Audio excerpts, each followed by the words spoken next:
time for more art. Very excited. This is the last stream before my little hiatus, before the anniversary.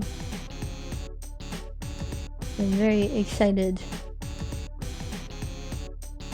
We're gonna draw something neat today.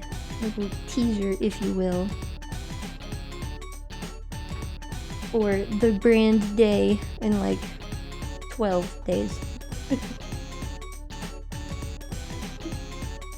Sorry, I changed the paper color ahead of time for the sake of not burning my eyes. But I have an idea. Let me just like rough sketch time.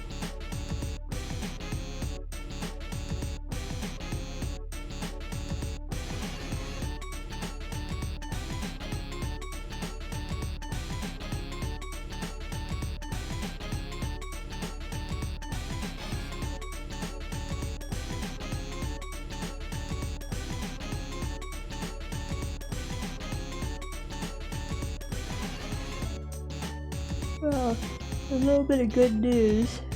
Actually, hold on. A little bit of good news. I finished up like the bulk of my work. I have like one, well, it's an exam, but it's not really an exam. I have one of those that is due by tonight, and that'll be an easy thing to do. And then I have an essay exam next week, so I literally only have like 2 things left to do. And then I'll be drawing. That sketch wasn't the best, but I have a better idea.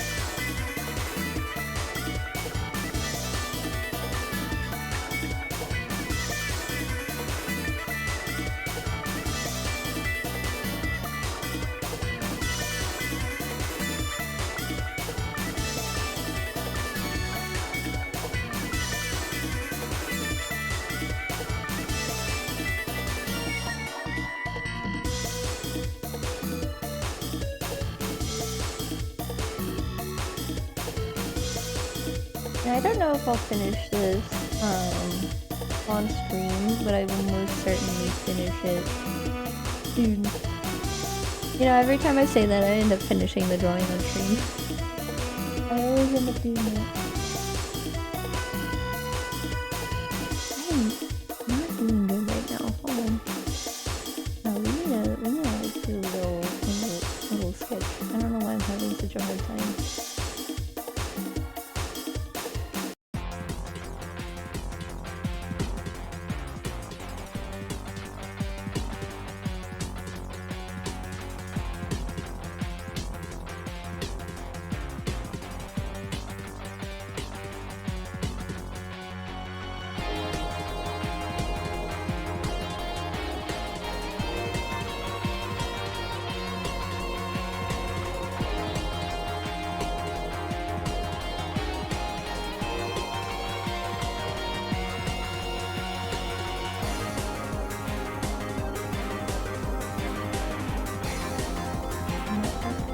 That's like really weird.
something about this arm that's not quite right.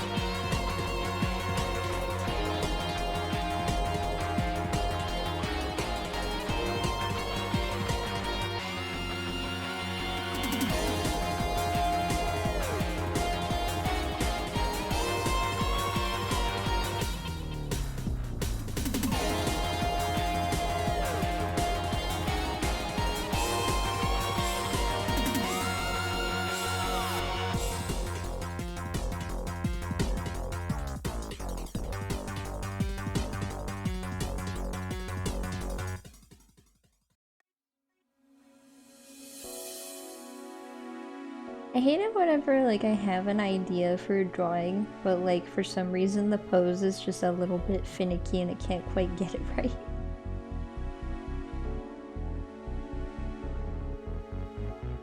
It's like, what the heck is going on?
I really don't have much to talk about today. It's not a very, doesn't happen very often.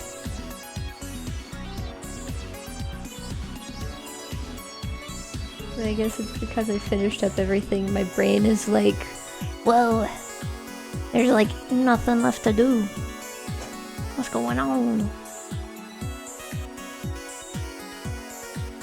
I have to readjust. Not to mention I have a bunch of stuff to finish up for the anniversary.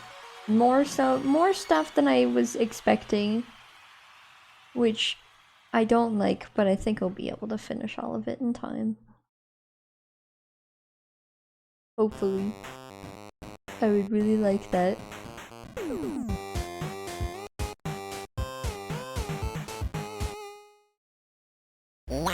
This arm is not doing so good.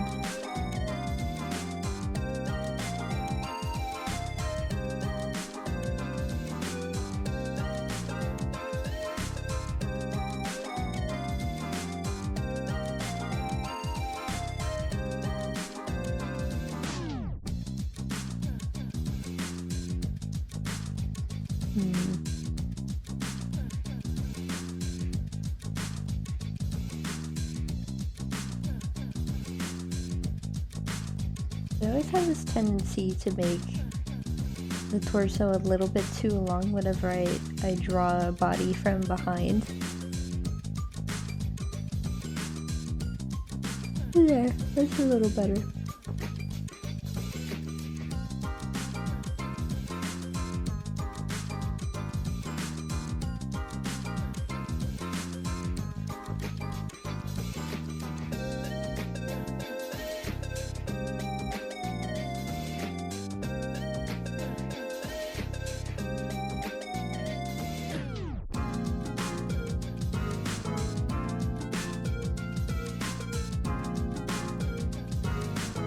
Oh, I guess one thing I can share is that I'm going to have works in 2 shows next week with my contemporary stuff, so that's exciting.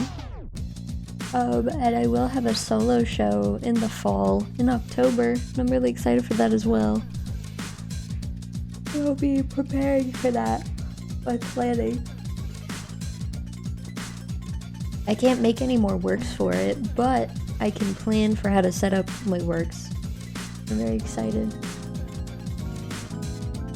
And actually, when that show comes out, I will share a video of one of my pieces on my main YouTube, but that's like way in October, so I can't really be like, wow, look forward to this thing, how exciting, because like it's gonna take a while for it to come out. The video's done, but like I want to show it in person first before showing it online. I think it'd be better if I did that. So look forward to that in October. If you're willing to wait that long. But if not, I totally get it. Because I'd probably forget by that point anyway. If I was a viewer and someone was like, look forward to this singular video in like how many months away is that? In like 5 months. I'd be like, I'm gonna forget. I will forget.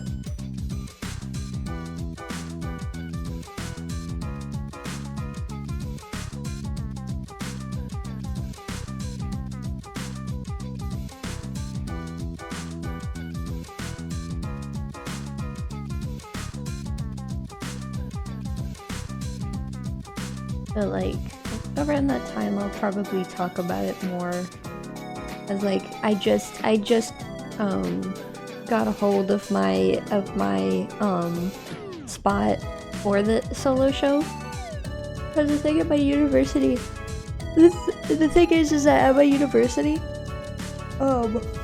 we have this little gallery that's specifically designed for student shows.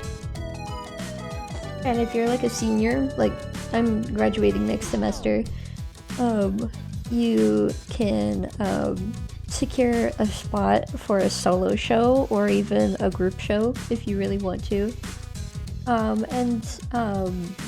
One thing that my drawing professor usually does is she secures a couple of spots just to show off multiple pieces. So I have technically had pieces in that gallery before, but like it was part of just like a group showing, because like the first 2 weeks of the semester are like never taken, so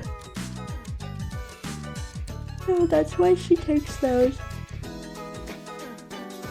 But I secured my spot in October because there was like 1 week left. It actually coincides with my dad's birthday, so that's cool. I told him and he was like, oh, that's awesome. So that'll be nice. Let me move this here a little bit.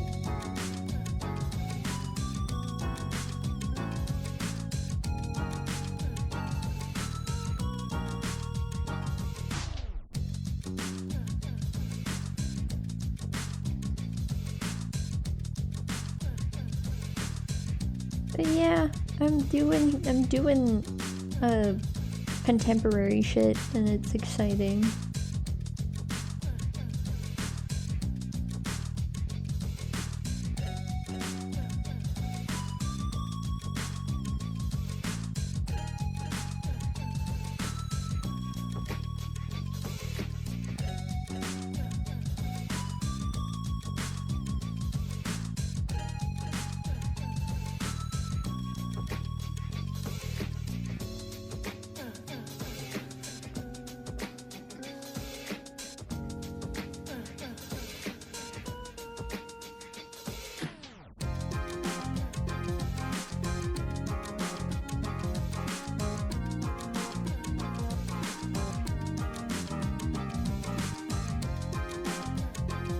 I think this song is my favorite of the like secret songs because it has all the cool levels in it.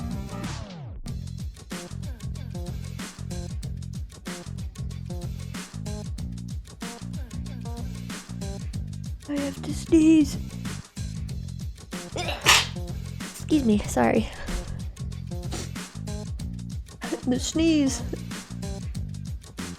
It just decided to just show up and cause problems. I might move this arm over a little bit. This is actually very similar to a pose that I drew for one of my pieces this semester. Which is kind of funny. Like, ooh, surprise! You're actually drawing the same pose you've already drawn. I can't really share that piece because that's part of a series I did with it has nudity, so I can't really share that piece. And I know artistic nudity is generally appropriate, but some people are just like, no, don't share that. Don't do that. So like, I might share it in the future in like a different context, but definitely with like warnings and shit, like there's a boob in this or something like that. Nah, I'll probably put like a serious thing.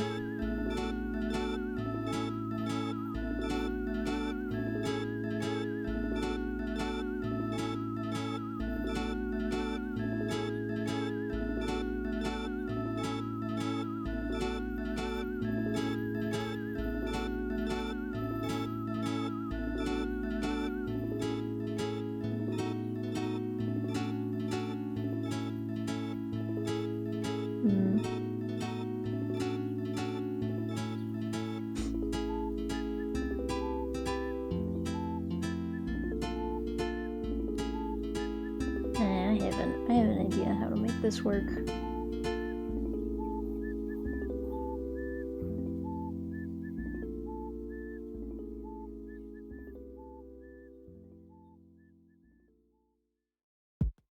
You know, to be completely honest with you, I don't know why artistic nudity is still like a bit of like a controversial topic to discuss.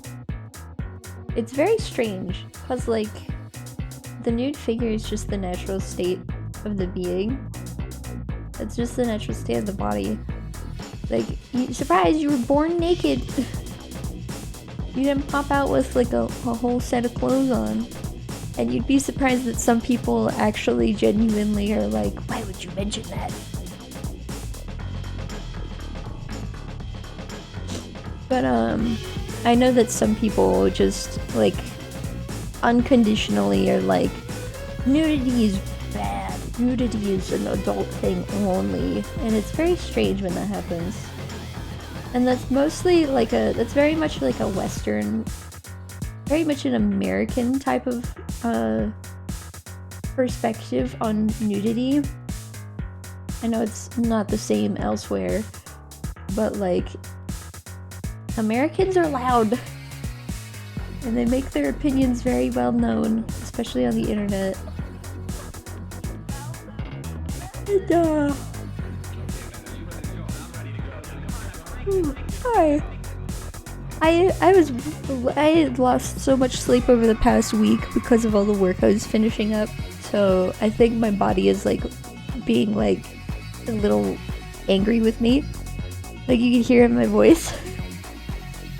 But anyway, there's like this weird like shame around nudity in, at least in American culture for sure.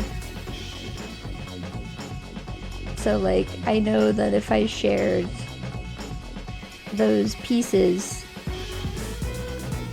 and like what's so funny is that artistic nudity is like almost always considered like a safe choice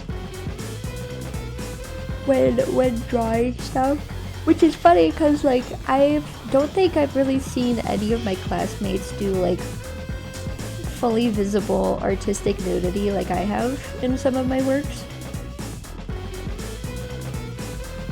I don't know, it's interesting how like that type of view can also like permeate into our own works.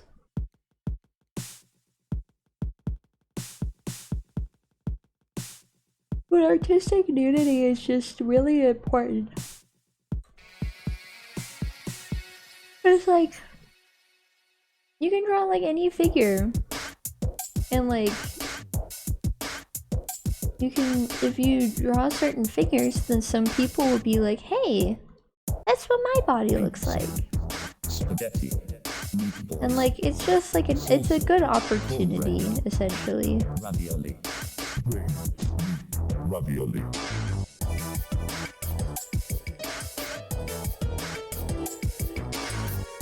And I definitely plan on featuring nudity in more of my works. Pizza. Spaghetti. Meatballs. Salsa. Cornbread. Ravioli. Ravioli. Not so much in my digital works because of just in general how censorship and stuff works, but definitely in my contemporary works. But that may not necessarily hold true in the future, as I do have some big plans for various projects of mine. And I've never exactly been a big fan of censorship. Cause like it just kind of grates my gears, cause it's like, what can I do and what am I not allowed to do? Like, I don't want to have to worry about things like that. But like, at the same time, I could totally take advantage of that kind of stuff. Meatballs. Salsa. Cornbread. Ravioli. Ravioli. Alright, let's blow this up. Make it full image size.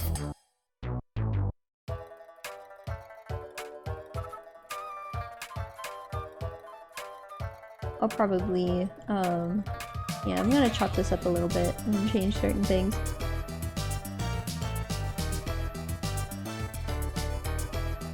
That's the great thing about doing this kind of stuff, is that you can just like chop up a sketch and then make it better. Pretty nice.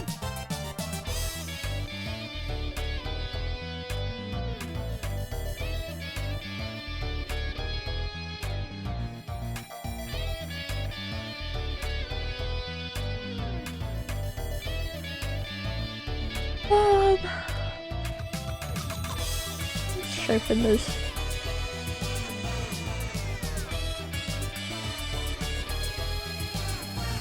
Okay, this one can't be sharpened, really. It's too blown up. Can maybe be sharpened a little bit.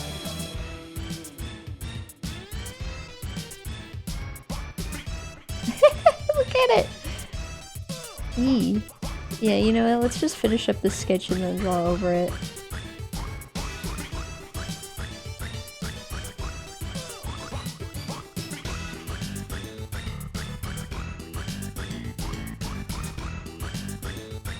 No, it's not a good placement for that.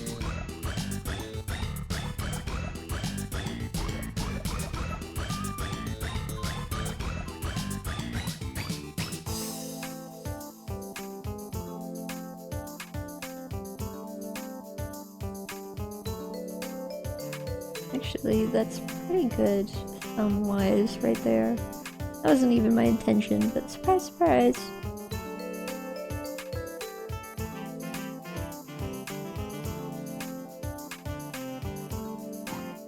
I actually already have an idea for my project, singular project for next semester. I am planning on doing one singular project, one singular piece over the course of the entire semester. And I'm very excited to do it.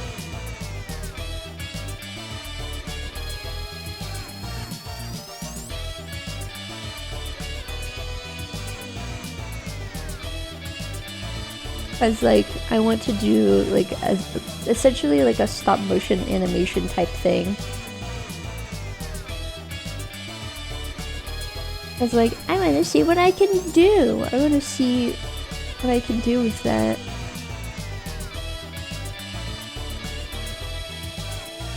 And how I can like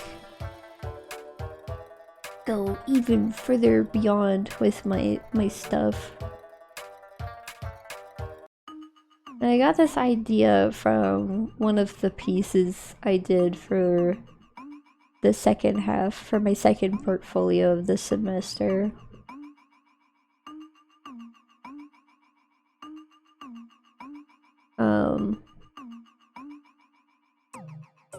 The idea is essentially just like based on continuing my world building for one of my stories.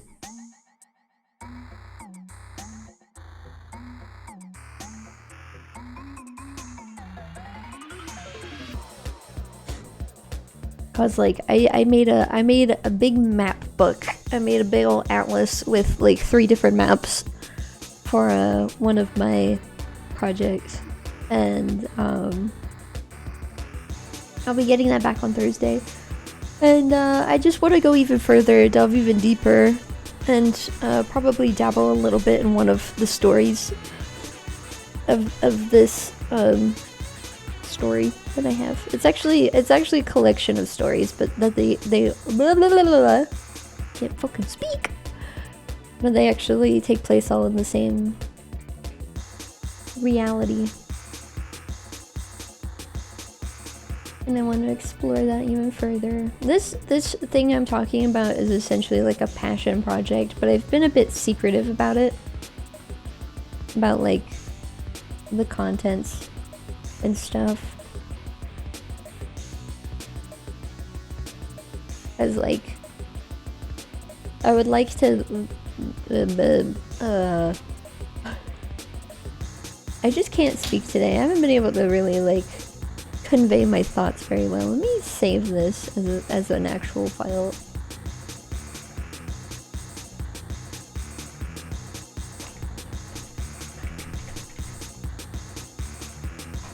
Here we go.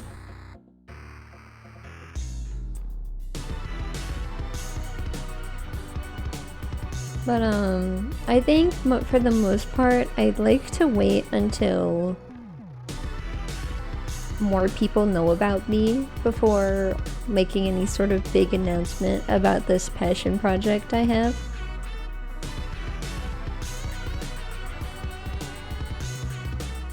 I mean, I know that like announcing it could be that big break, but like that would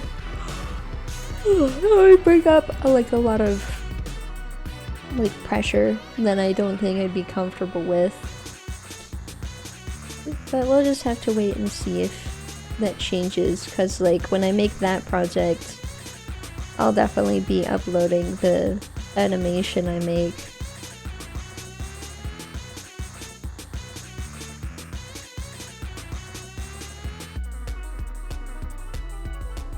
Because like, it's gonna be a whole thing. But like, why wouldn't I wanna share it with everyone?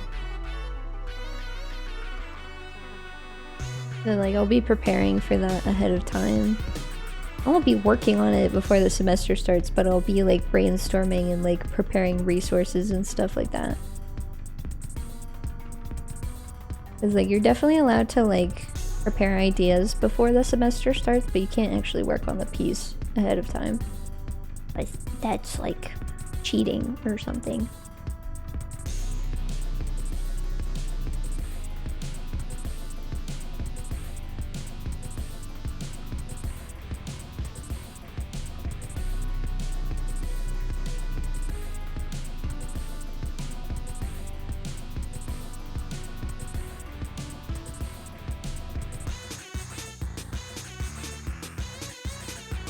My hand is not very good, but it's fine. It's a sketch.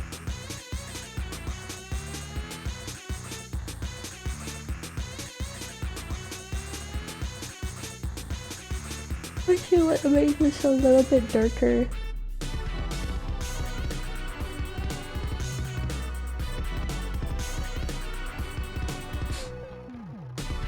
Yeah, sorry for all the yawning, by the way. I didn't think I'd be so exhausted from everything I've been doing.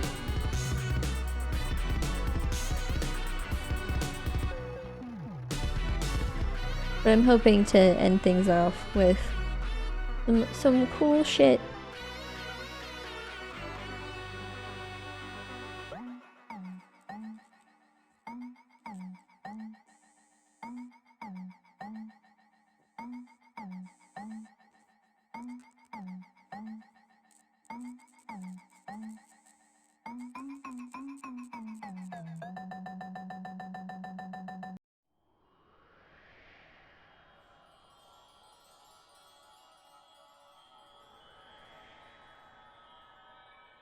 I've always been so bad at drawing ears at angles. Hold on. This doesn't feel quite right. I know I did a good job at it last week, but like, that was basically a fluke. Like, I don't even really know for sure how I did that.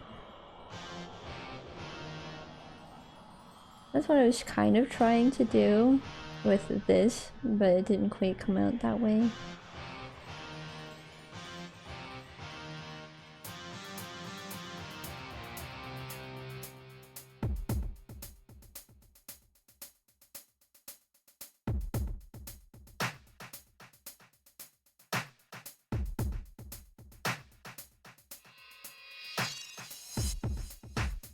There we go. Look at that. That's better. Not quite, but like, kind of. Just a little.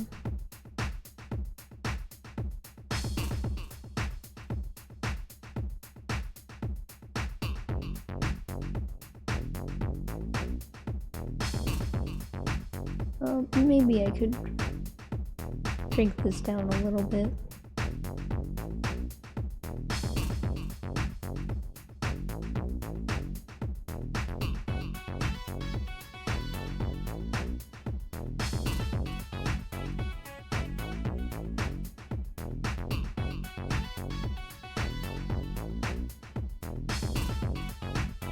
Ear. Ear.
Yeah, no, we won't do that. We'll do what we always do.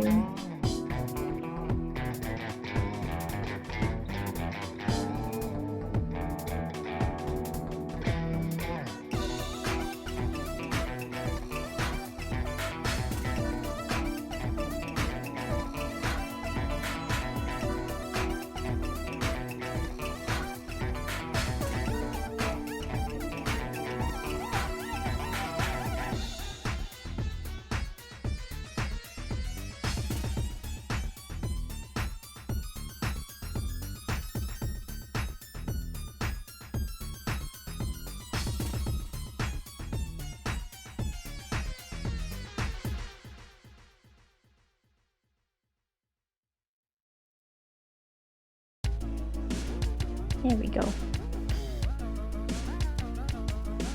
Might actually turn this down a little more. There you go.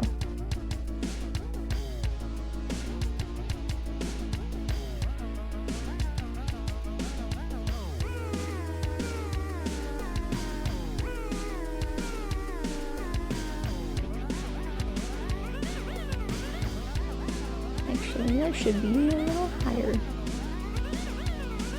I'm thinking about food.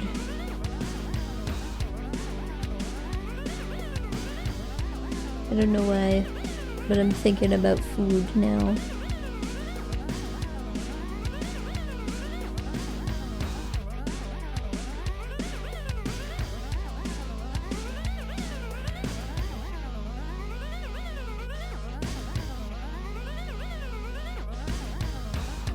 I might get something after stream today.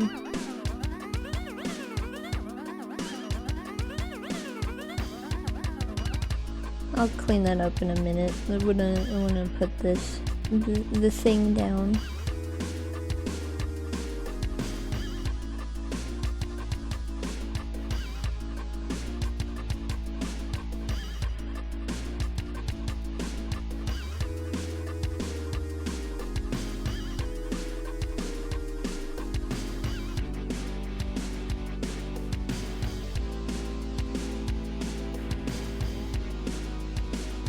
I'll probably clean that up in a minute.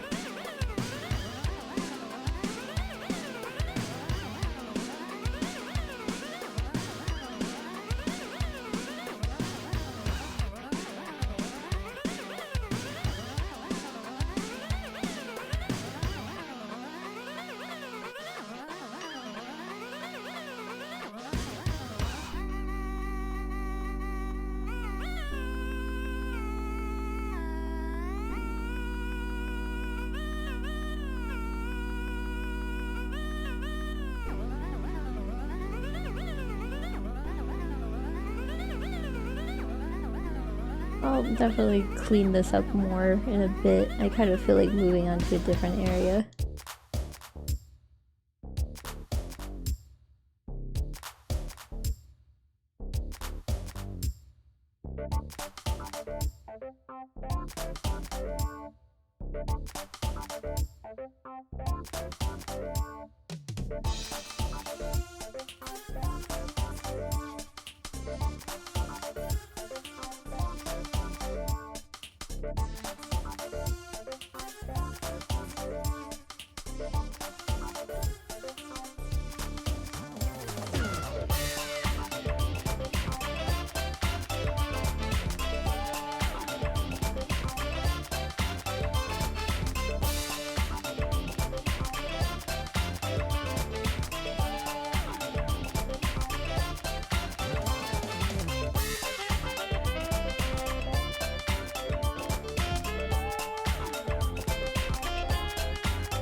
Hold on, I have an idea. Ah! Hello!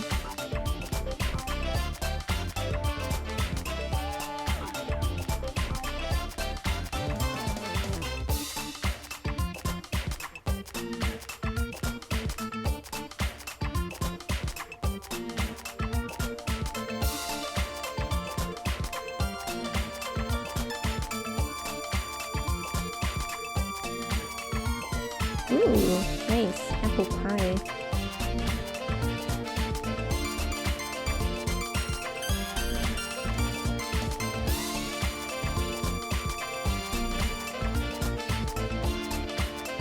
I'm working on what is essentially a little teaser piece for the anniversary.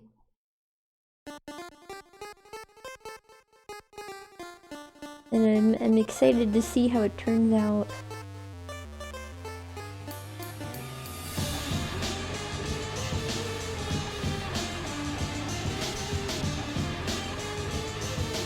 Yeah. There are a few things here and there that I'd like to change a little bit, but overall, yeah, I think it's pretty good.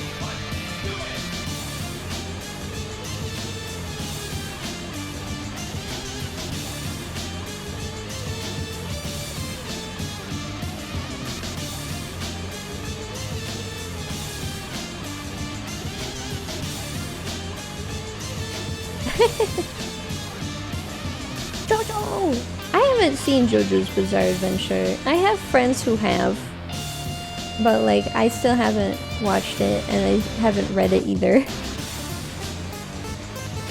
I need to, but like, I don't know. I haven't had the time to yet. I just really don't have the time to watch much of anything, but I definitely want to watch it at some point. Put it on the bucket list or whatever.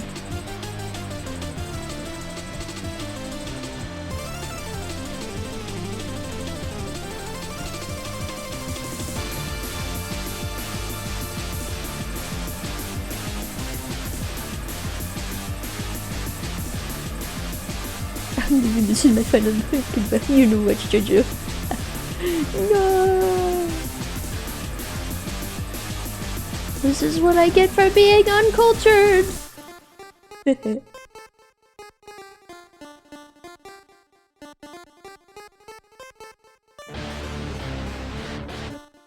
I'll see it eventually. I'll watch it eventually.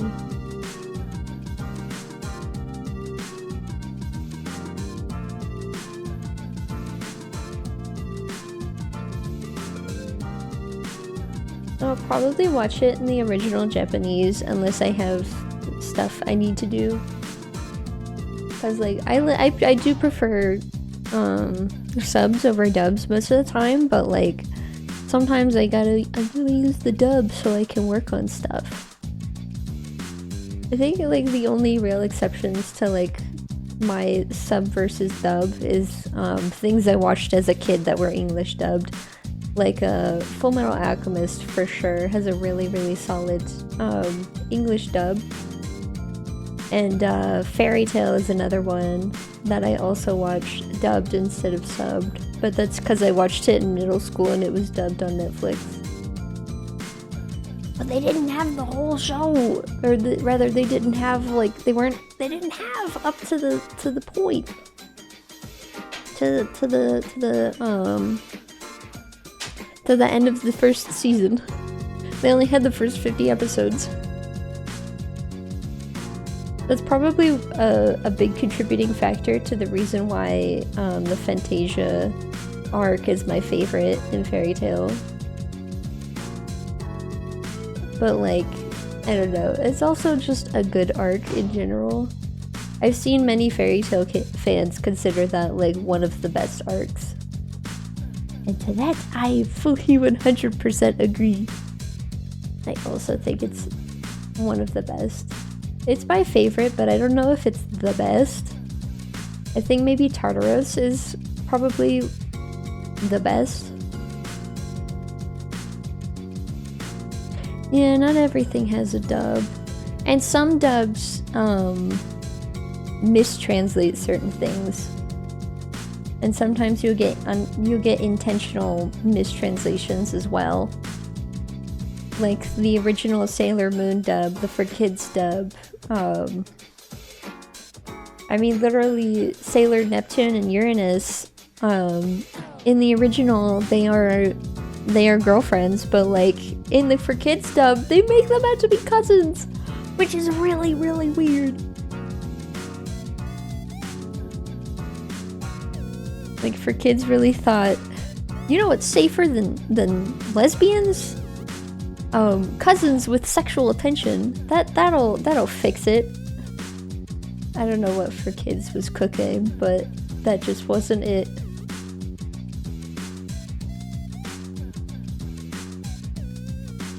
But yeah, For Kids is just notorious for completely changing anime in favor of like censorship.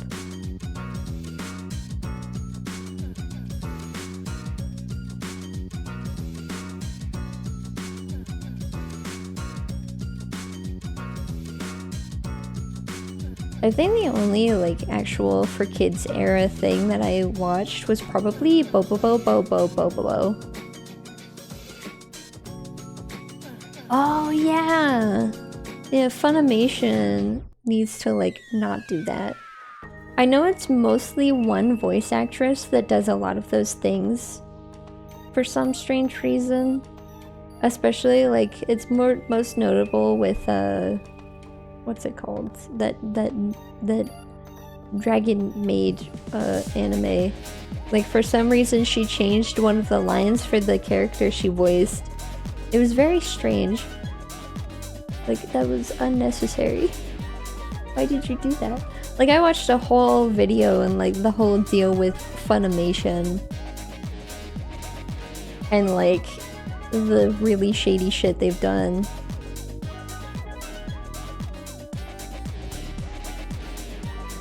I mean, like, they are like a really big studio in terms of English dubs. Like, I watch the Dragon Ball Z Kai dub, which was done by Funimation. But I watched that because I watched Kai on Nicktoons back whenever I was like 10. So it's another one of those like, oh, I watched the dub for nostalgia kind of things. But also, Dragon Ball in general is just one of those really long shows that's just easier to watch in your own native language. Reduced to atoms.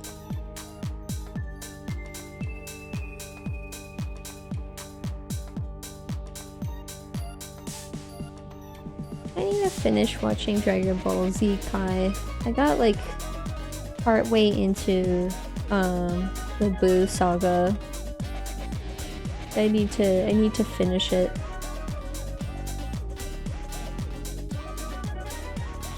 And now that I'm mostly done with this semester, I can most definitely watch it. Oh, nice. I've been watching Kai on Hulu. And what's interesting is that for the most part they have the uncensored version episodes on there. But yeah, when it got good. I watch I'm watching Kai on Hulu, and one interesting thing I noticed is that most of the episodes are from the uncensored version. But some of the episodes are from the Nicktoons version, and you can always tell by the opening. Because, like, the thing is that whenever it's a Nicktoons episode, they use only the Vic Mignogna version of the opening, and there's no credits. And it's shortened as well, so that's how you can tell it's a Nicktoons episode instead of an uncensored episode. But in terms of Hulu and watching Kai on Hulu, it's nothing crazy. Like, the plot is basically the same, it's just they slightly change certain things for the sake of like appropriate censorship for children. And like another thing to note is that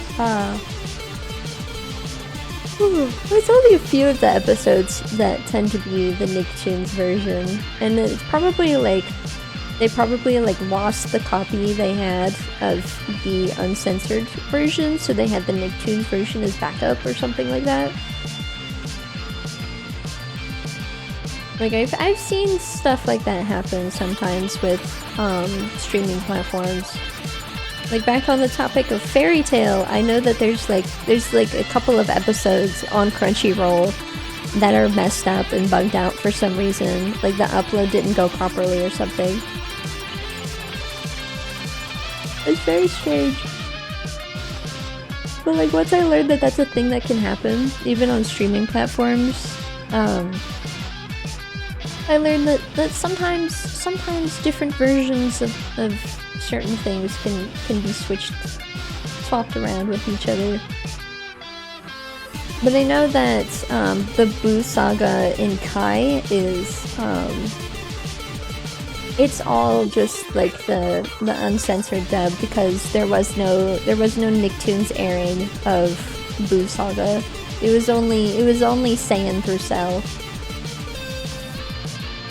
That's what I saw as a kid. And now I finally get to see the one arc that I missed as a kid. Cause like when I was a kid, before I like was really on the internet that much, I thought it ended. I thought Dragon Ball Z ended with Cell. It doesn't.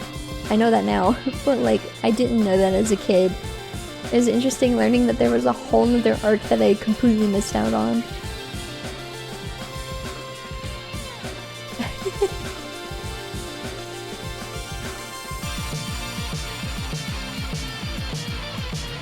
I know you're saying that as a joke, but that really is a good topic to bring up because, like, that's what the different genres are for. Like, technically, shonen is made for, like, teenage boys, for, like, kids. Yeah, I know it's a half joke. But, like, yeah, I do understand that, like, censoring more mature things is a little annoying. I find annoyance with whenever certain things are, like, ridiculously censored for no reason. And guess what? That very much applies to things like Fairy Tail, back on that show. Like, you'll have times where the censorship is just inconsistent. It's very strange. This hand is just bad, hold on.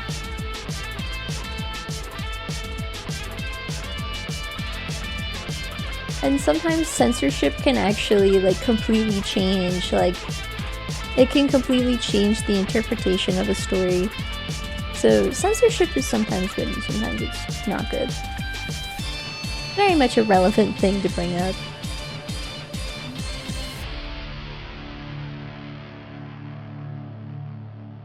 There's like, I do have some stories of mine that I will need to censor in certain ways. But, like, I definitely want to find, like, very specific ways to censor certain things so that, like, nothing is lost with censorship.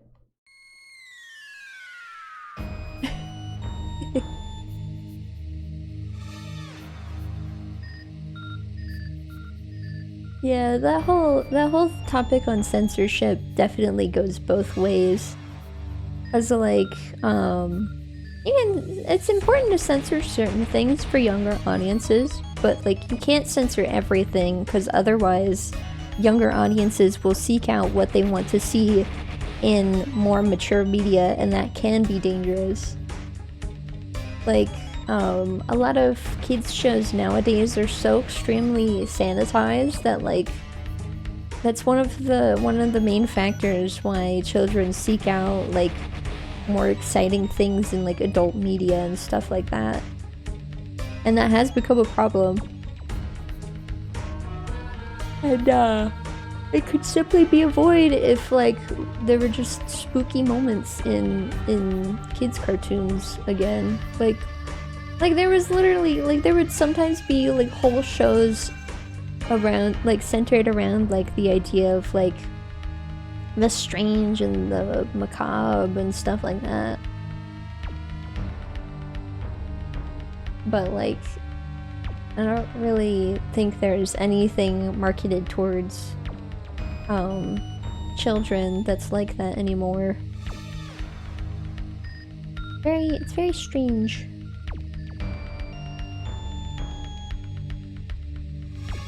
Oof. Yeah.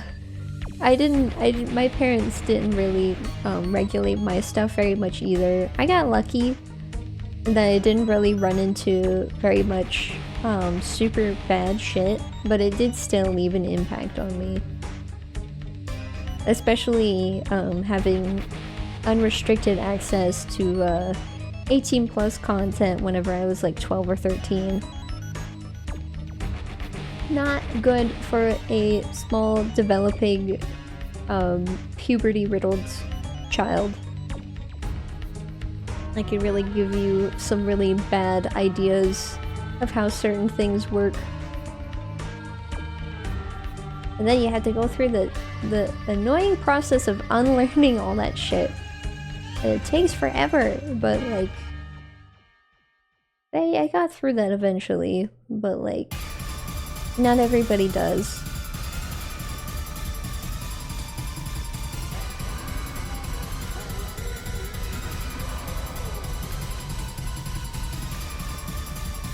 Yeah, censorship, just like most things, can be both good and bad.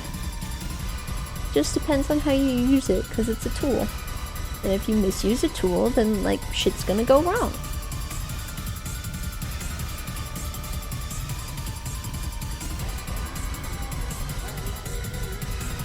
Yeah, that's why I don't really like the idea of censoring my own stories and stuff. Cause like I don't wanna sanitize the stories that I want to make. But like I know there are certain things that I'll probably have to reel back a little bit on.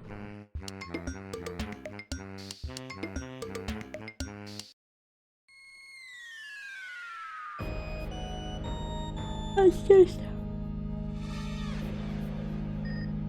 important things to consider. Gotta find that healthy balance.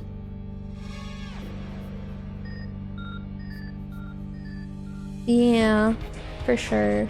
And like the whole idea of like making the internet kid friendly is not the way to go. Cause like anytime you make like kid friendly platforms, predatory figures tend to sneak their way in and take advantage of all of that. I've seen it happen a lot. And yeah. The internet will never be a kid-friendly place.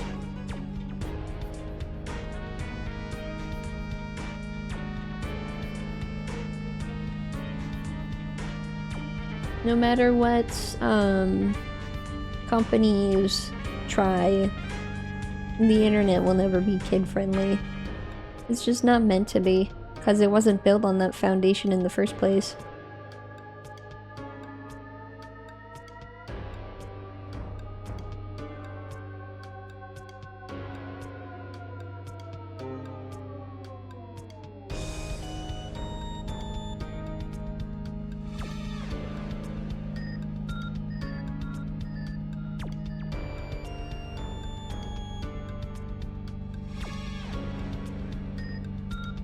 I do have some story ideas that would be considered more friendly to younger audiences. So the idea of making things for like younger viewers isn't like off of the table for me as an artist and a content creator, but like I would mostly prefer to make more mature things.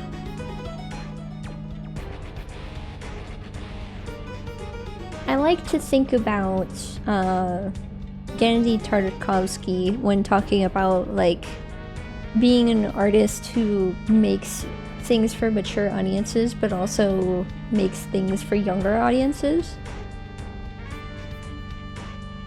And not to mention like treating your younger audience as like a thinking, breathing person who can like think critically about things. That's another thing. Because like even with his Cartoon Network stuff, like with Samurai Jack and Symbiotic Titan, like even though like it's made up for kids, like it doesn't treat you like you're a mindless little worm. And that's what I'd like to do with any of my stories that are pandered to a younger audience. Like I'm not gonna treat you like you're an infant who can't think. But it would definitely be more appropriate for younger audiences in terms of like no swearing and like nothing excessively graphic, just enough like engagement and like spook factor and stuff like that like anybody could enjoy.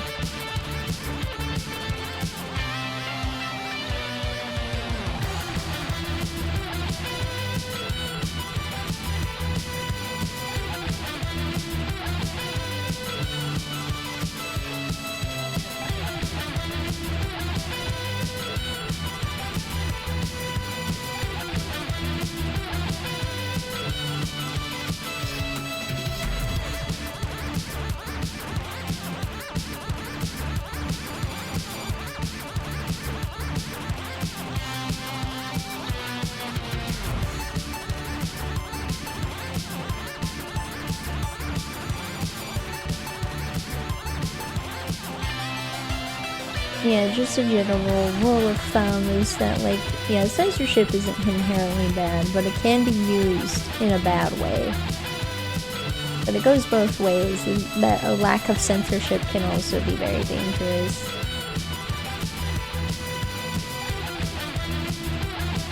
Like, you wouldn't show graphic 18 plus content to a small child, because guess what? That's considered grooming.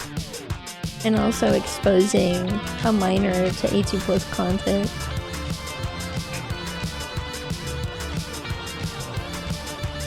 Yeah, I don't like that it's normalized how children have such extensive access to the internet.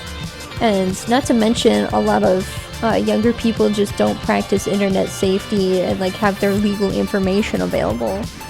It's pretty freaking scary. But I believe a big aspect of it is that there are no computer classes anymore. There's no like computer labs or anything like that. Which is wild, because like I had computer classes when I was a kid.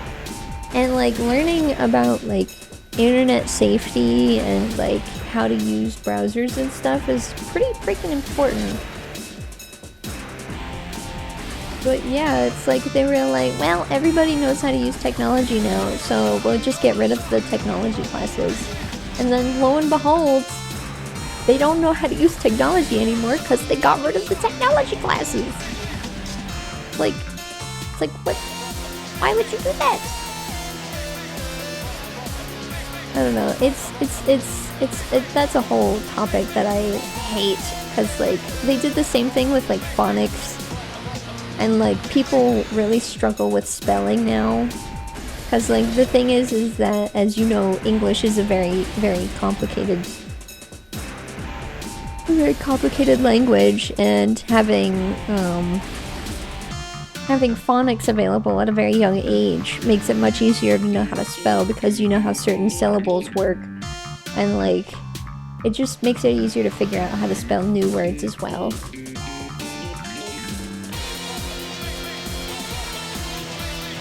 Ugh. Yeah, I remember typing classes. I didn't like those, but they were important, and I can definitely see how that would cause you some issues with your dysgraphia.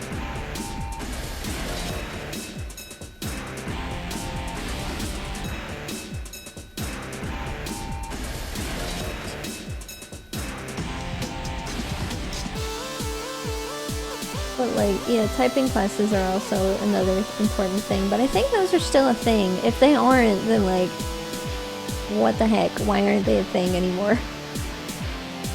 But I'm pretty certain that they should still be a thing, but like, yeah. Yeah. I remember looking up dysgraphia to learn more about it. So it's like a motor skills issue. Well, partially, but like not completely.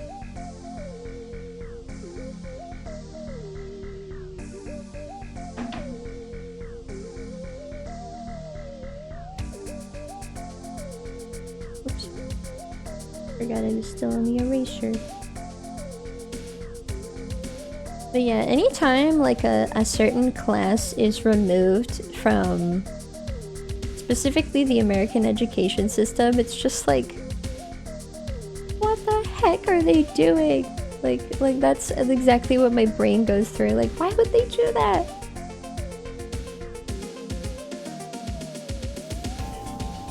Oh, damn. They almost forced me to write with my right hand whenever I was a little kid, but whenever my mom like witnessed that, she was like, oh hell no, you do not do that to my child.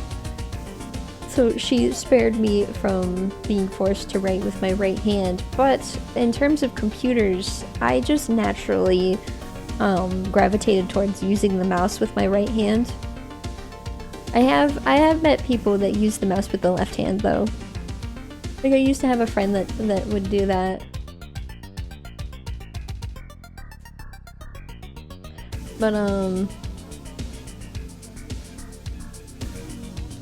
Yeah, I don't know why, but like I'm like one of those cases where like I'm left-handed but I'm semi-ambidextrous. I am left-handed. I write with my left hand and all that stuff.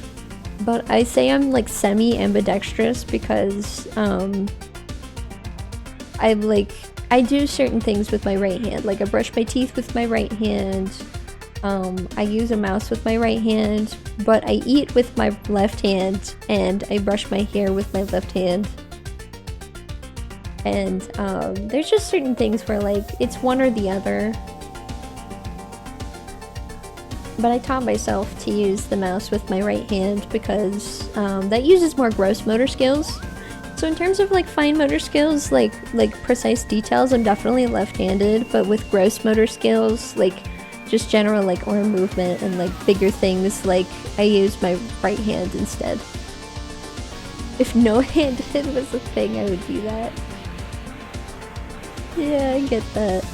I wonder if, like, you know, since I learned about dysgraphia, there's this one person I knew in high school, and like I feel like maybe he had dysgraphia and it was just undiagnosed. Because like his handwriting was nearly illegible. I was like one of the few people that could read his handwriting. And like I felt really bad whenever he got points taken off for having such difficult to read handwriting. Because like he literally couldn't help it.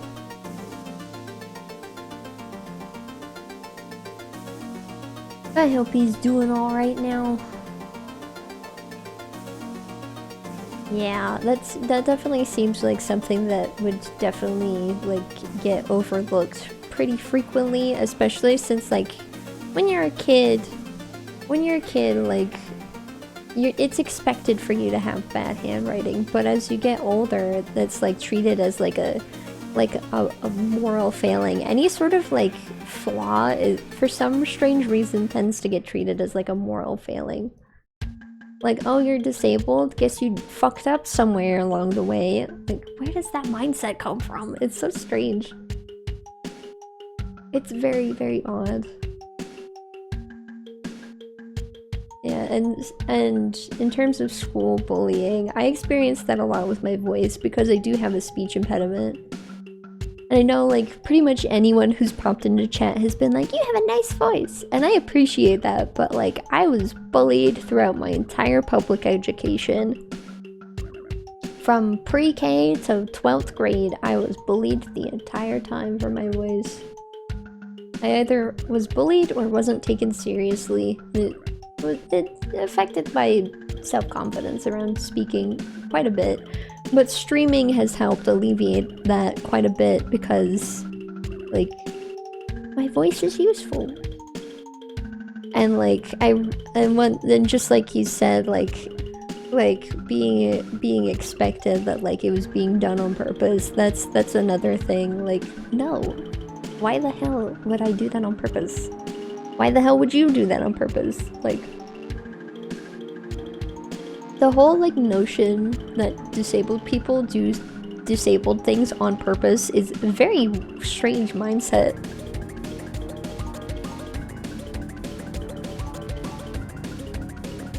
Well, I'm glad you got at least a little bit of help, but it would have been better if you had gotten it sooner like you needed. Yeah, I'm sorry you had to deal with that. That really does suck.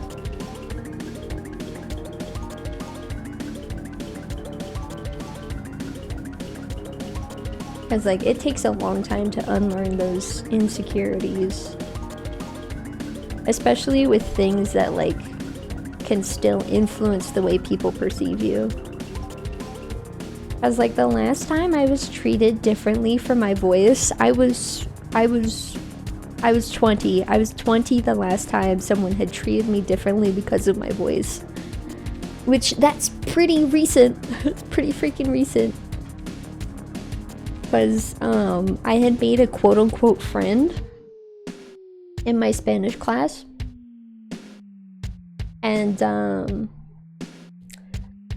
excuse me, he basically, like, babied me a lot because of the way I sounded. And needless to say, that friendship did not last very long because, like, there was one thing that really like set it off that I should not be friends with him. And it was the fact that like I was talking about something serious, and I think I've told this story before, but like I wanted to tell it again because it's relevant. And I was talking about a very serious thing, like the importance of learning multiple languages and how it's really good for like understanding like how complex language can be and stuff like that. And at the end of my long meaningful rant, this man was like, "I'm sorry, but your voice is just so cute." Like, I literally went speechless. Like, what? So anyway, when that semester was over, I basically ghosted him. Not to mention, like, the misgendering. Like, that was also a problem. Like, if you, like, I don't care if, like, people who don't know me misgender me. Because, like, 9 times out of 10, it's not on purpose. But, like, if you want to be my friend, you gotta, like, especially if you want to, like, talk with me regularly, you gotta understand that, like, you can't do that. It really stresses me out and makes it feel like you don't respect me. And, like, you're gonna lose the friendship if you're not willing to try. And, yeah, and like, the reason why I say the misgendering was a problem was because it very much felt like it was on purpose.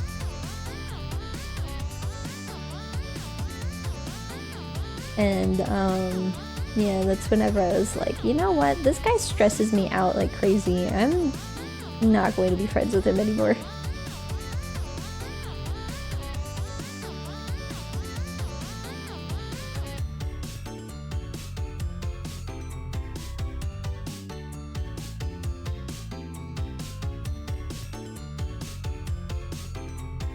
But hopefully I won't have to deal with that very often in my life anymore, since I am very much an adult and I encounter unpleasant situations like that way less frequently than I used to.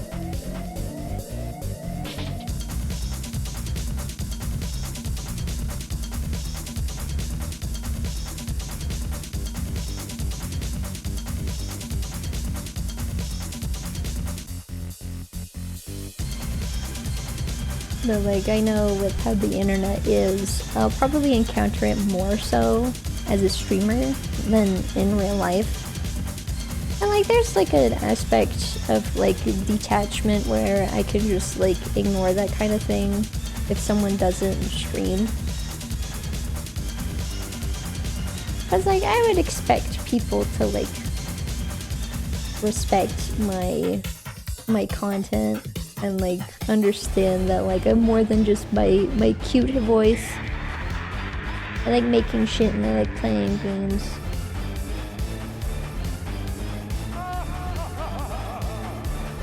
And I like sharing how I feel about certain things. I just like having like engaging discussions and stuff like this.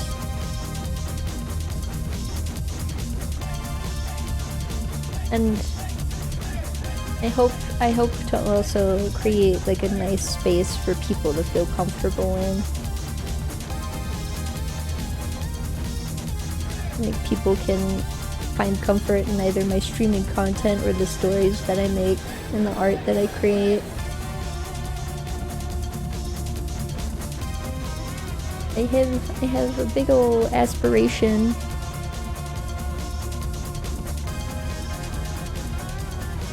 Ooh. I get that. I still occasionally subconsciously deepen my voice because when I was a kid I went through speech therapy, and whenever I went through my speech therapy, pretty much the only thing I was taught to do was to deepen my voice, essentially like this. But the thing is that doing that physically hurt, but I thought that I just had to deal with it. But yeah, that wasn't a very fun experience and I'm still unlearning it now. But I've gotten to the point where I don't do it as often as I used to, because I'm more aware of it.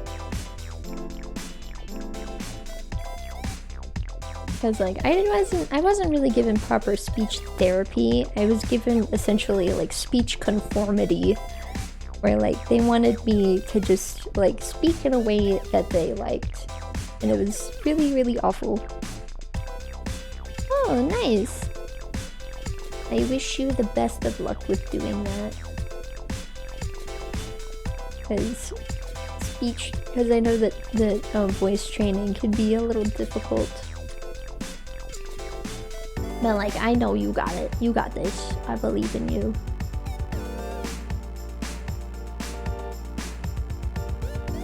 Ooh, yes, the mimicry. I like to do that sometimes too.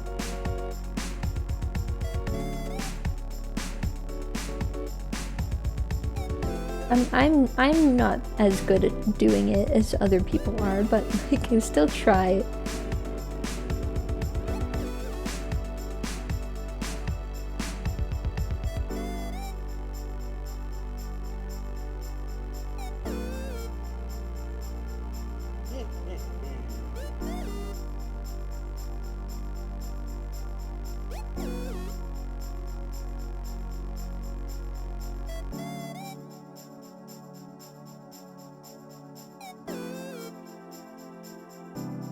Time to clean this up a little bit.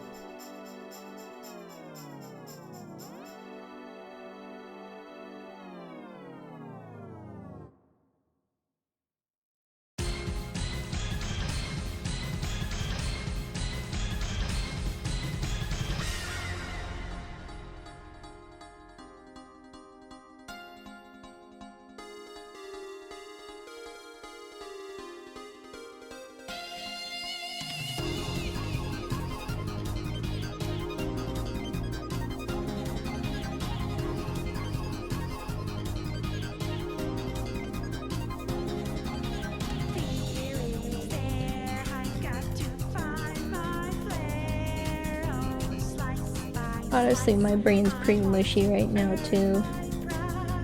But that's because I just finished like pretty much all of my work. I have a couple things left over, but like I'm basically done. And like after today, I'll be working on finishing up anniversary stuff. I'm thinking about making like a shitty PowerPoint for it, because I wanted to do some sort of like little like thing, but I think I'm gonna make like a little shitty little PowerPoint for the stream. I think it'd be funny to just show up with like this shitty little PowerPoint that's like not very good, but on purpose. I think it would be really funny. I don't know, I might put effort into it, but like the idea of making it shitty on purpose is really funny to me.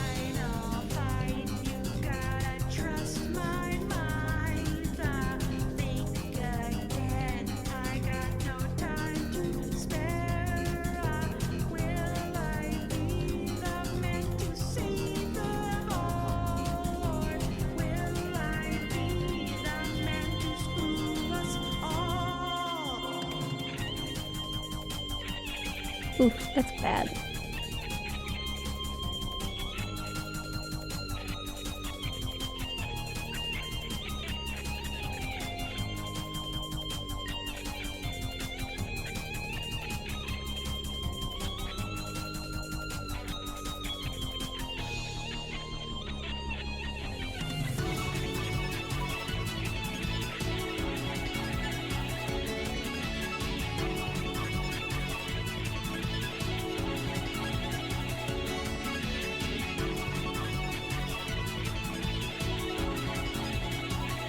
So bright.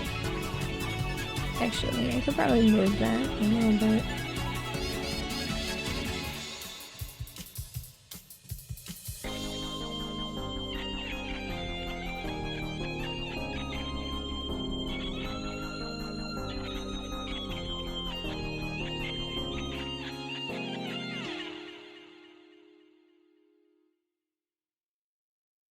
That works.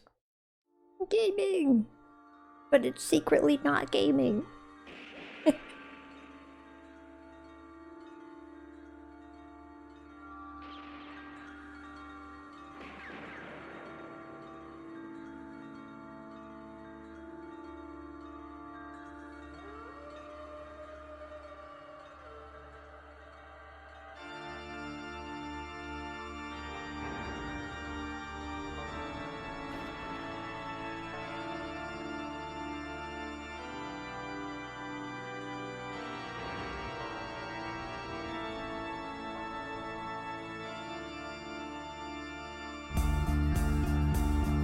Steamy.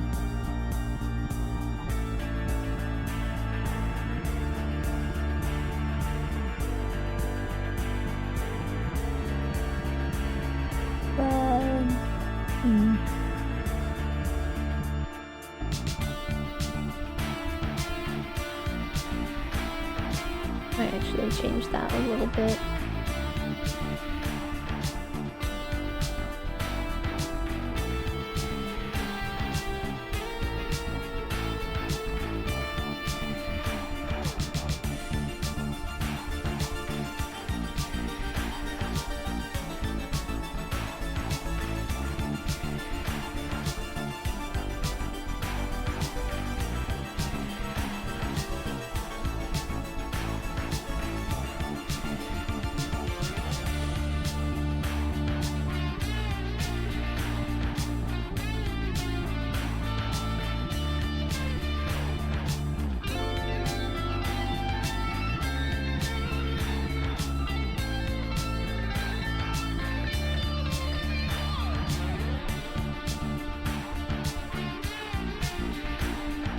Butts, man, they're so hard to draw sometimes.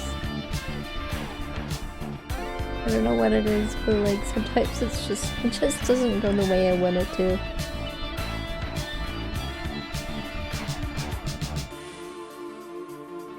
That's a bit better. Maybe not there, but like...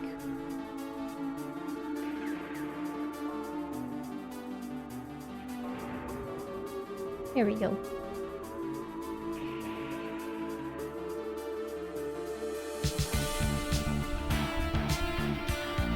Alright, I'm gonna take a small break. I will be right back.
Hello, I'm back. Alright, back to business. I just remembered how I had to re-remind myself that I am bad with colored pencils.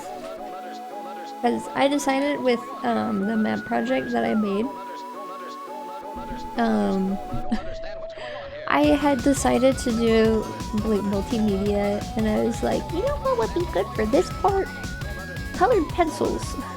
But I totally forgotten that because of my joint issues, I'm just like I can't use colored pencils properly, and when I was in the process of making one of the maps, I was just like, oh, it doesn't look all that great because I can't apply pressure like most other people can. I think we'll actually start with color first before moving on to like doing the lines for the shading, because there's something particular I want to do here. How bright is this? Pretty freaking bright. Alright.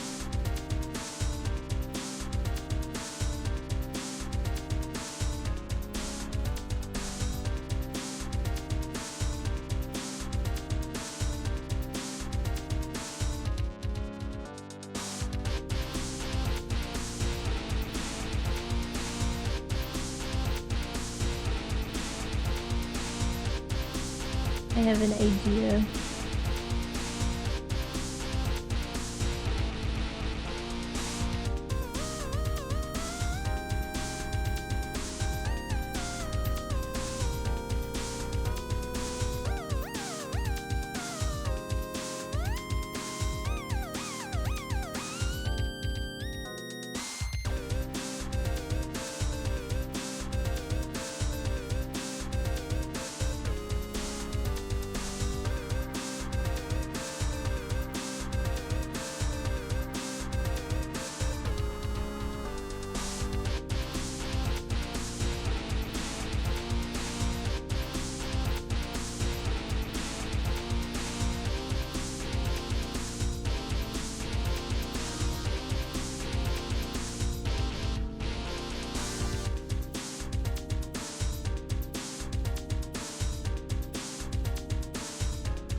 Let's see.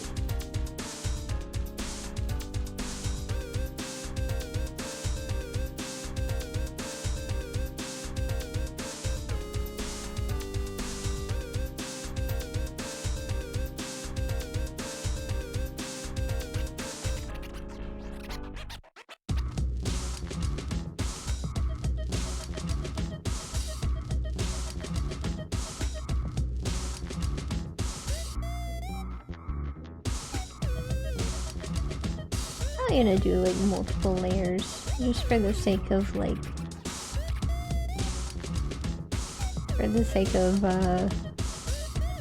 having like specific colors. I always do like all the colors on like one layer, but I don't think I'll do that this time.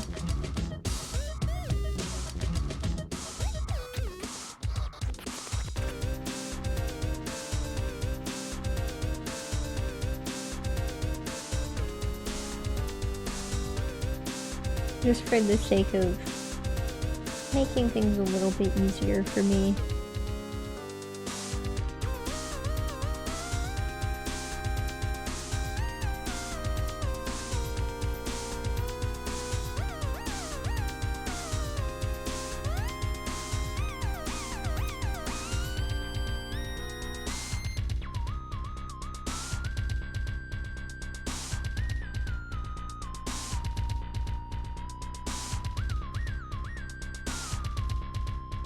Oh, no, it's fine. I've done that on the odd occasion myself.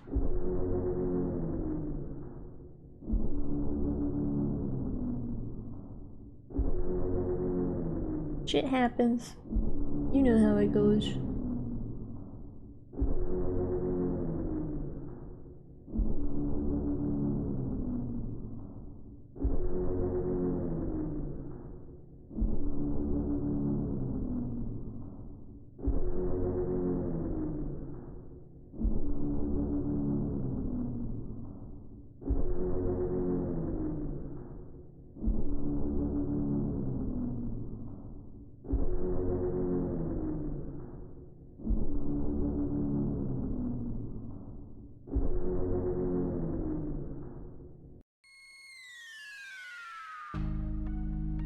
Ooh, wow, that is a very expensive mouse. I hope it's good. I hope it's a very good mouse. If it's that expensive, I hope it's like the best mouse in the world. I actually don't remember how much my mouse was. I don't think it was that much. But I always get wired mouses, so that's another thing. That's probably a reason why. Ooh, gaming mouse.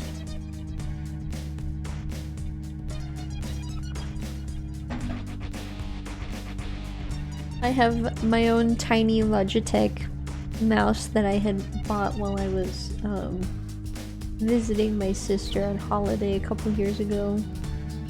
Because I wanted to do stuff on my laptop, but I didn't have a mouse, so I needed to buy one.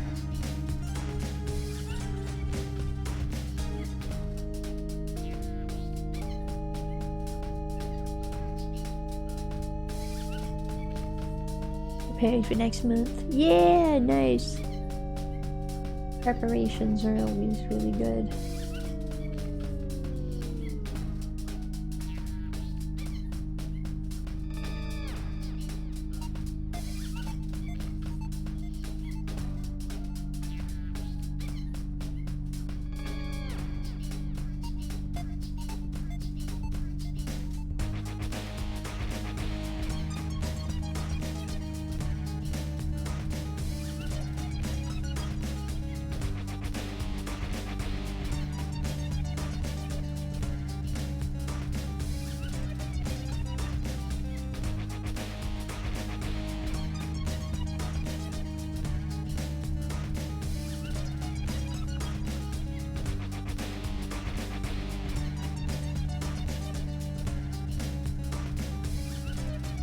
You know, I'm surprised nobody's noticed that the design is a little different this time around.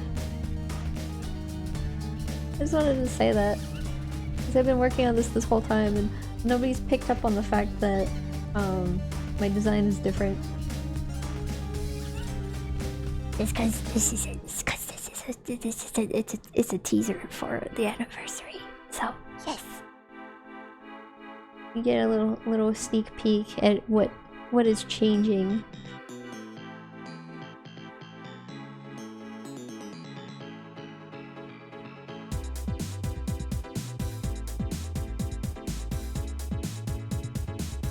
Whoa, whoa!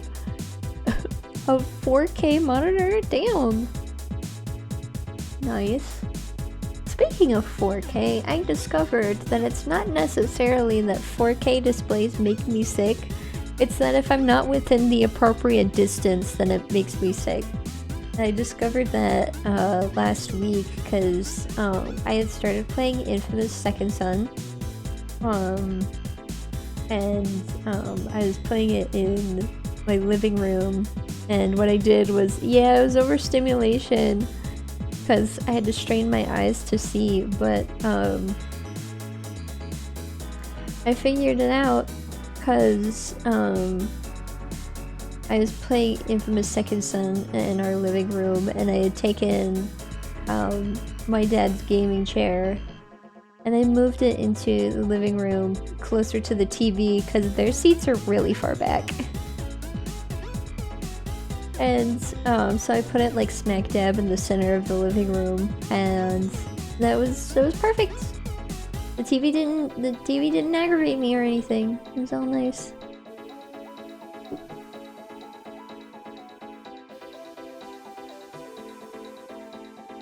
Because we've had this big ass 4K TV for a while.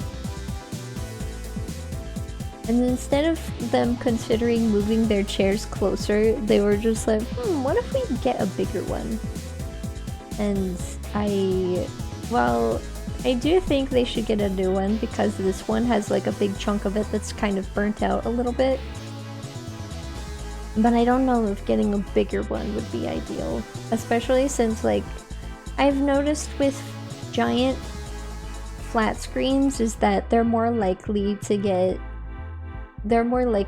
damaged, and I don't like that very much. Damn! 65-inch 4K TV.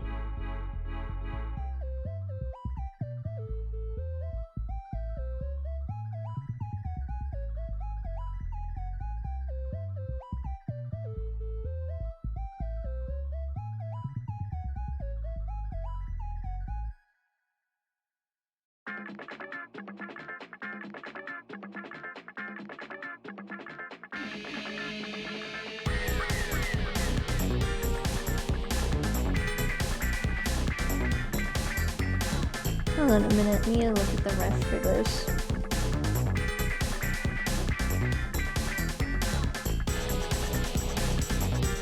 I'm not gonna look at it on stream, but I will look at it on my phone.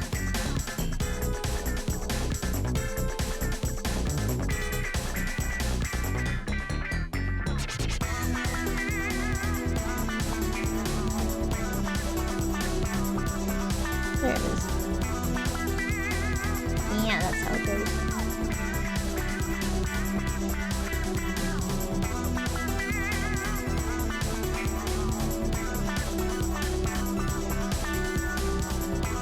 Meow.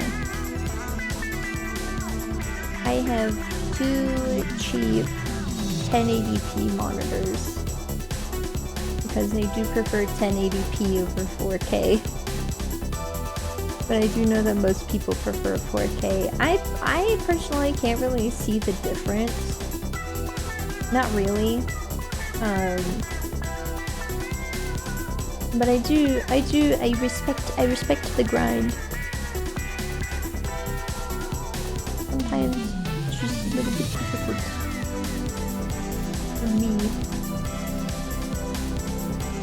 But I've always been a little old-fashioned with technology anyway. I've always preferred like slightly older things. Mostly because it's cheaper for the most part, with some exceptions.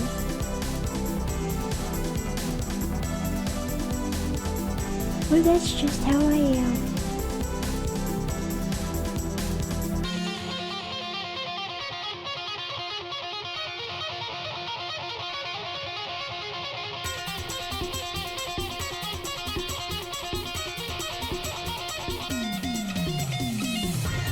Wait, this is on the wrong layer.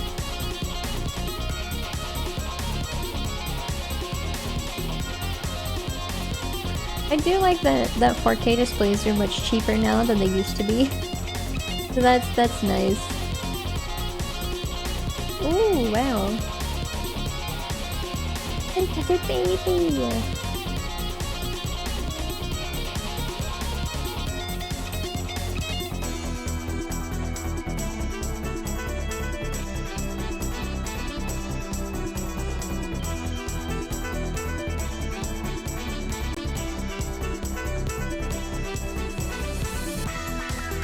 Honestly, I don't know if I'll worry about shading lines on this drawing. I might, but like, for the most part, I think I won't do it this time.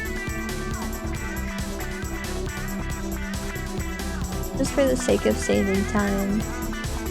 Because, I will be making, more teasers for the anniversary. This will definitely not be the only one. I will be making more. Especially whenever I make the stream schedule for the week of the anniversary.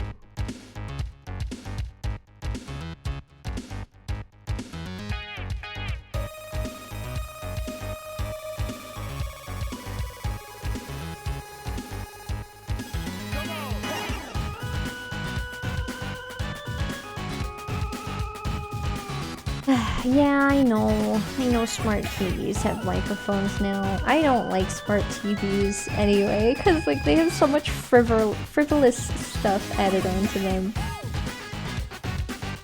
Yeah, I remember when smart TVs weren't like that. Like the first smart TVs, like Vizio and stuff like that, where it was just like, oh look at that! You can access Netflix on your TV or YouTube. But like it didn't have voice activation or anything like that.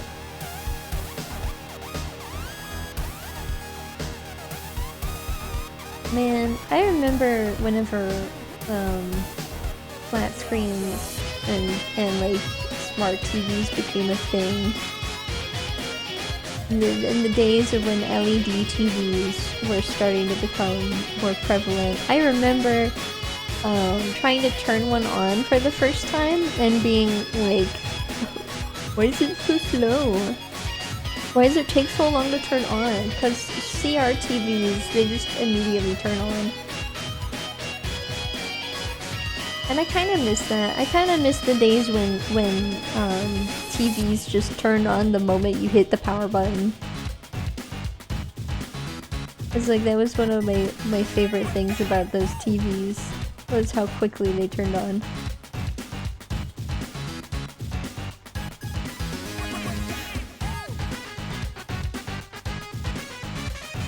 But CRTVs are kind of sort of one of those technologies that's just kind of lost to time for the most part. I don't like that very much.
Let's see. What else am I going to do after this? I know I've got to color in the skin, but like, might do some extra shading.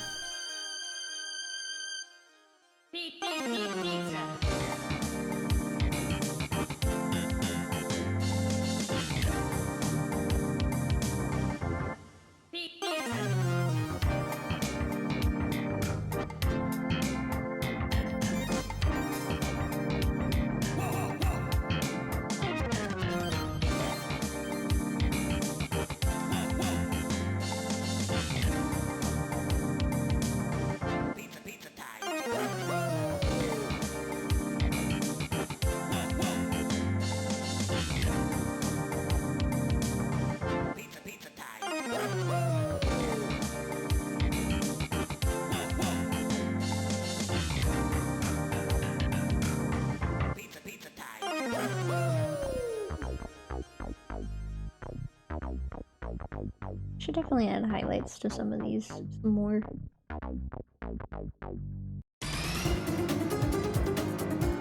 I really need to clean up the coloring though, it's really messy.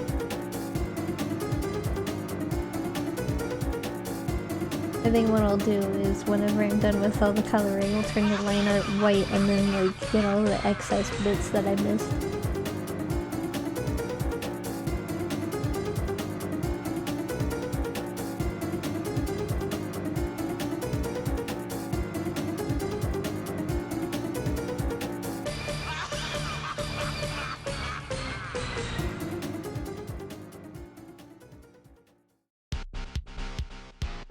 Color, I might make it a little less saturated.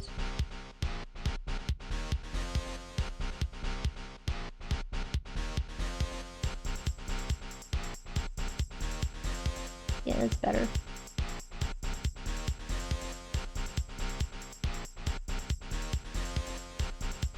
I don't know if it's the best option.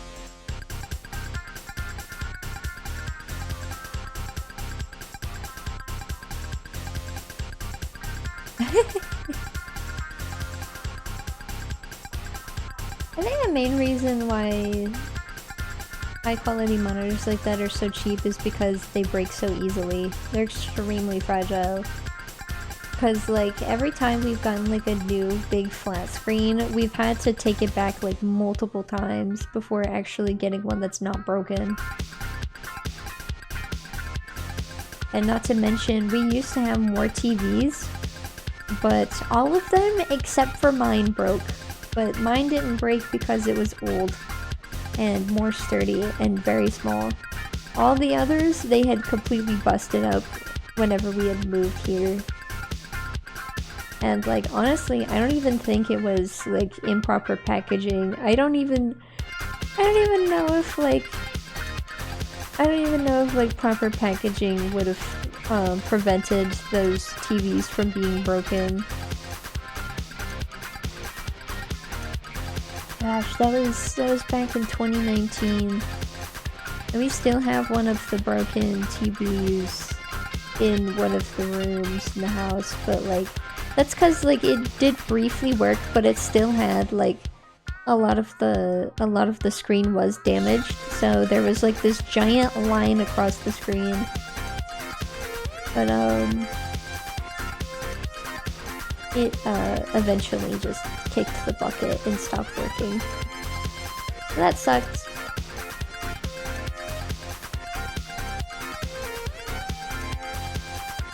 So we pretty much just have like two main TVs. Cause like I don't really have a TV in my room. I just have my two monitors. I do have my that lucky TV that lived, but it's currently in the spare room because it used to be one of my monitors, and I've since changed those out with the ones I have now. But I'm most definitely like 100% keeping that TV for sure. It still works perfectly fine. Not to mention it has AV plugs, and I have a Wii, and I do have an adapter for HDMI, but like I like using the AV plugs. I like that TV a lot. It's my old 1366 by 768.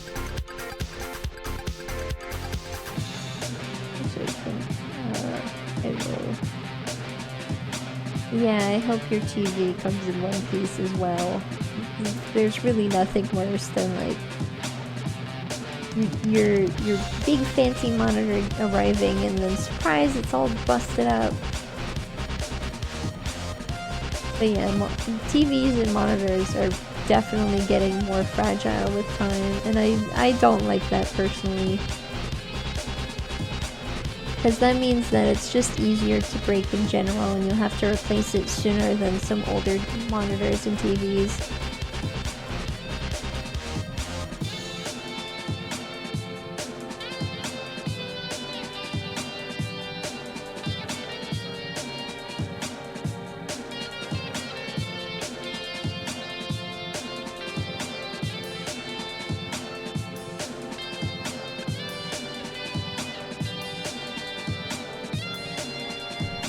Oh.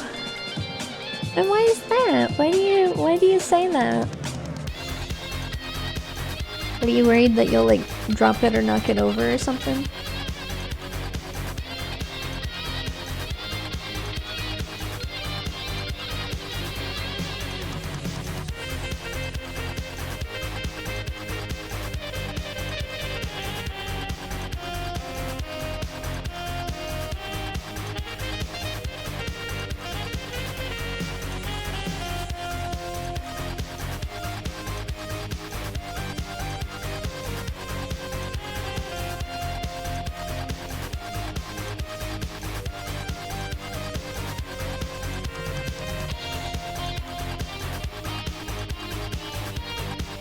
Thinking back on my problem with colored pencils and how annoying it is that I can't apply proper pressure, because like I've seen some really good colored pencil art, but like if I apply the pressure needed to do that, then like within like 15 minutes my joints in my hand would be screaming at me, and I really hate that that's the case.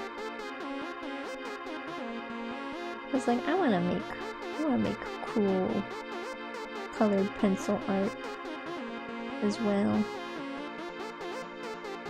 I can do decent shading at least, but I can't like get those really rich colors, even with Prismacolors, and those are like really like strong. Like they have strong pigments and stuff. They're really good quality colored pencils.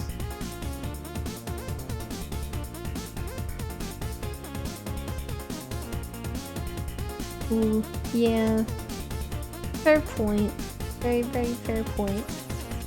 I got both of my monitors on Amazon, but I did a bit of research before buying them, and they weren't cheap, but so far they've still lasted a long time. I got Korui brand monitors, and they don't have speakers, so I've been thinking about buying a little speaker for whenever I play my consoles on these monitors, but for the most part, just using an aux cord and plugging it into the base of my A50s has been working so far.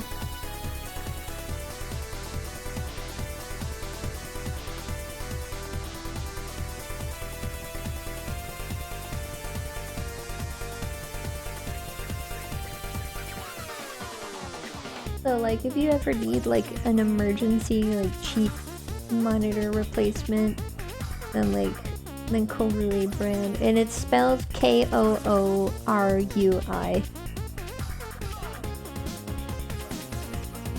So if you ever need an emergency backup, then that's a pretty decent brand to use. And that's what I'm using. And they look nice because they've got like this like matte finish over the monitor, so there's no glare. It's super nice.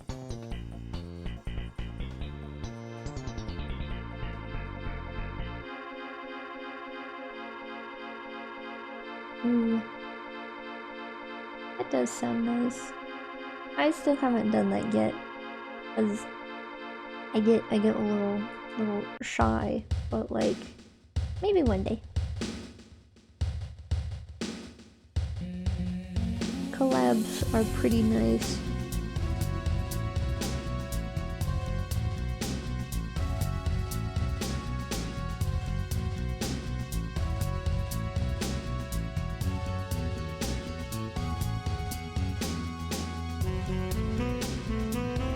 Come on. Oh. There's a different color for some of this. Oopsie. It's supposed to be this darker color.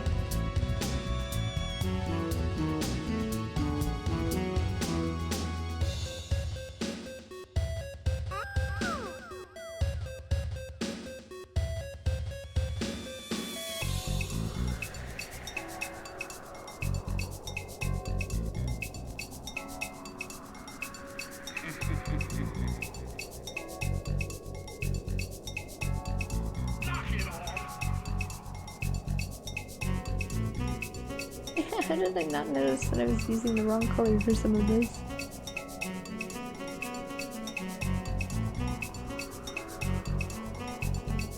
This is also the wrong color.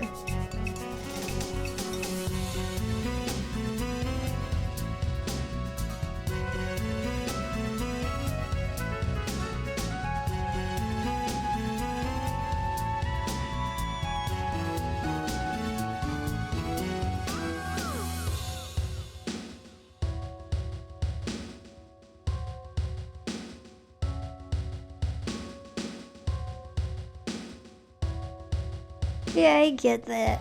I'm mostly just shy because like I'm always a little nervous with like first introductions and first meetings and stuff like that. I was very nervous about booking my spot for my student show next semester because I had to talk to somebody I've never talked to before.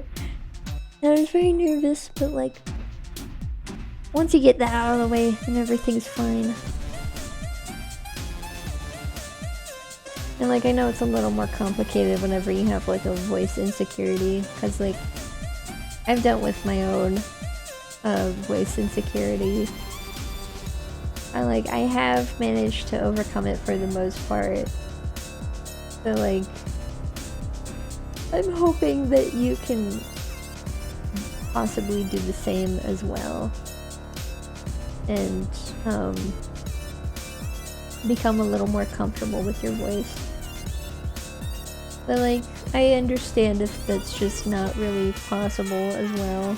There's certain things that like you can like learn to become comfortable with, but there's also certain things that you just can't. And I've experienced both of those cases.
Yeah, finding the right tone can be a bit difficult. I know that like since I've unlearned my whole like unnaturally deepening thing, yeah, finding the right tone can be a little difficult. And for the autism part, yeah, I get that too. Yeah, it's very nerve-wracking, especially if things don't go the way that you expect them to. Like, ooh. Like, that's one of those reasons why I just hate getting my car stuff checked without anybody with me, because, like, it's so nerve-wracking, and there was a time where I had a meltdown whenever I went to do it, because, like, the place I used to go to, the staff wasn't particularly friendly, so that also didn't help. But I have since found a better place where staff is much more friendly, and the whole process is much more streamlined, and they actually let you know ahead of time of what you need to do and what you need to bring. So like you don't have to worry about going there and someone being like, I need to see this, this, and this, and this, and also the date of birth of your cat. And it's like, I don't have that. And then they're just like, well, oh well. And it's like, I'm going to go home and cry now. It's a lot. And I'm still trying to deal with that because I gotta go get my car inspected soon. It's almost time. But I'm nervous. I'm nervous. I don't want to.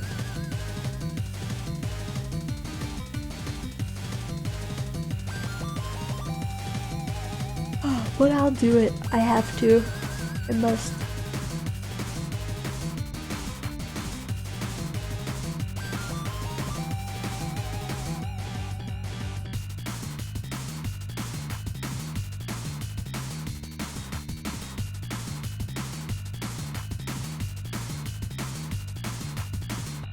Game do I play often?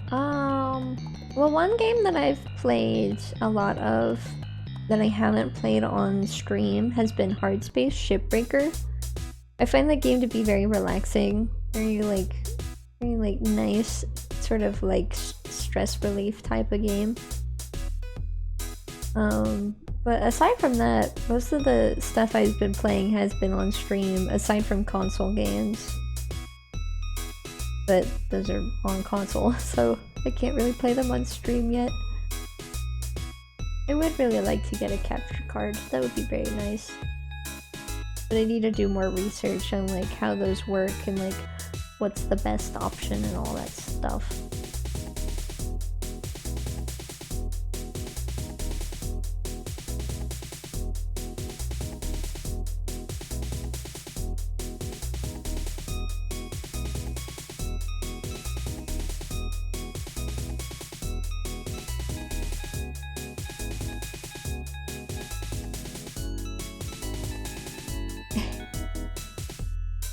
I play PlayStation and Nintendo games for the most part. I actually haven't really been playing on my Switch very much, but I usually stick with either playing on. I like all sorts of different consoles. Like I've ever since discovering that that mobile emulator Delta, I've been playing a lot of GBA and DS games. It's been very nice playing all those on my phone because it's so much more portable. I think the last Switch game I played was Mario Wonder because I really wanted to play that game. And it was fun. It was really, really fun. It was very silly, and I loved how, like, gimmicky it was. Because, like, I know some people complain about games that have, like, a bunch of gimmicks and stuff, but, like, I love gimmicks. I love gimmicky games. I think they're so silly. They're so fun and silly and full of potential, and I just love them so much. Because, like, it's the same thing with games like, Infamous Second Son. Because I've been playing that on our PS5. It's a PS4 game, but we have, but, you know, PS5 is backwards compatible. And, so I've been playing Second Son, and I fucking love that game. And I love the spray paint gimmick so much. It's so fun, and I really wish there were more games that did more gimmick stuff like that. Like, it's so fun. It's just like you turn the controller sideways, you shake it, and then you hit the whichever trigger, whichever hand. Like it's an ambidextrous function, so you can turn it so it's sideways in your right hand or sideways in your left hand. So it's like either R2 or L2, depending on which side you pick. I usually pick right-handed because it's one of those things where you move it with the gyro, and it's really fun. I love the spray paint so much, and it's like, it's such a simple, harmless little gimmick thing. Because, like, you don't have to worry about those kinds of mechanics causing any sort of, like, actual gameplay problems. There's, like, no skill to it whatsoever. You just do a little bit of painting. It's like a fun little detour and stuff like that. I just really like gimmicks. I think they're fun, and when they're done right.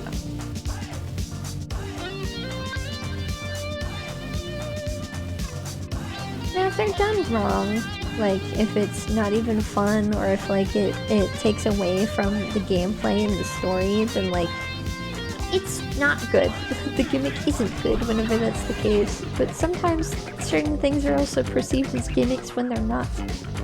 Like, earlier DS titles almost exclusively use touch controls, but the thing is that it doesn't really feel like a gimmick, you know? It's like, that's the whole thing about the gameplay, is that it's like the touch controls are essential.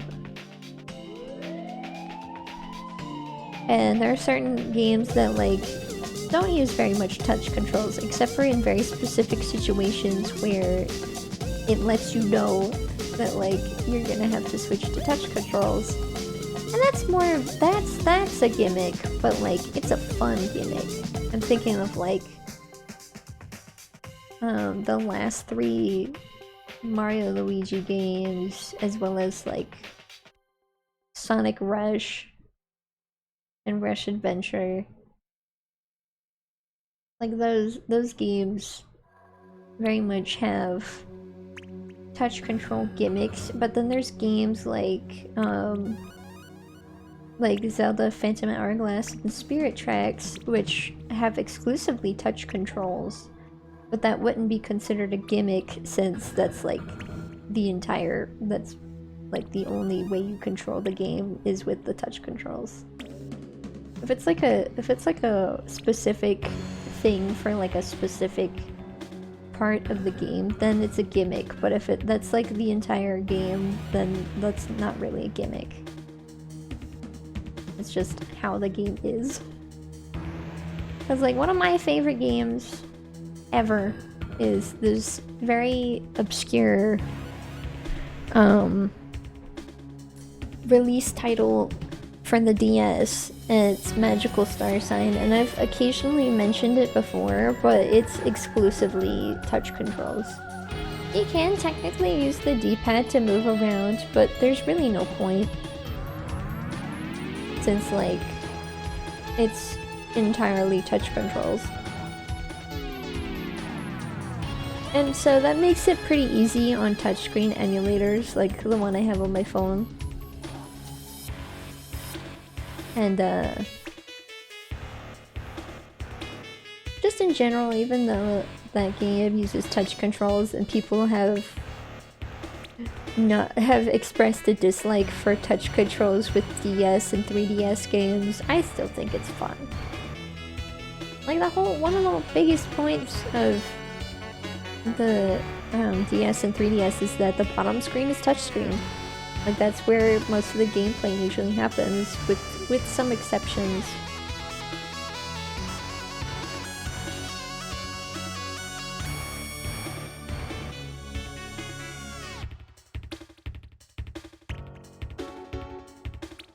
But I don't know, that's just me. Gimmicks can add like a little bit of extra spice and flavor to a game. They're gimmicks. The whole point is to like just try something new. Like here's another great example of a gimmick. The PS VR 2 for the PS5 for the new FNAF Help Wanted game, there was the hippo thing.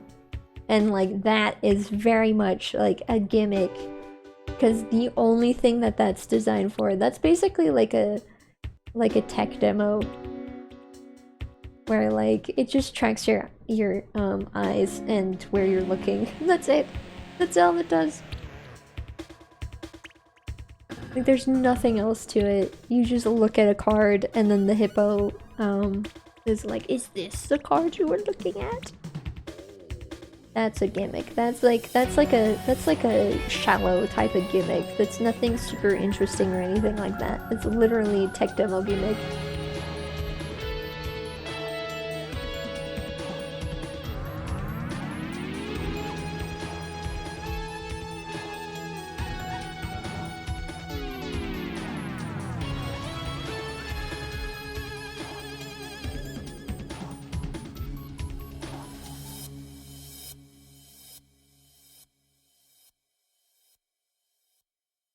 But yeah, there's some good gimmicks, some bad gimmicks.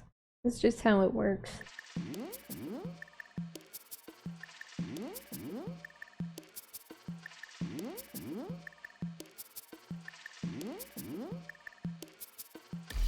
And some things are seen as gimmicks but aren't actually technically gimmicks.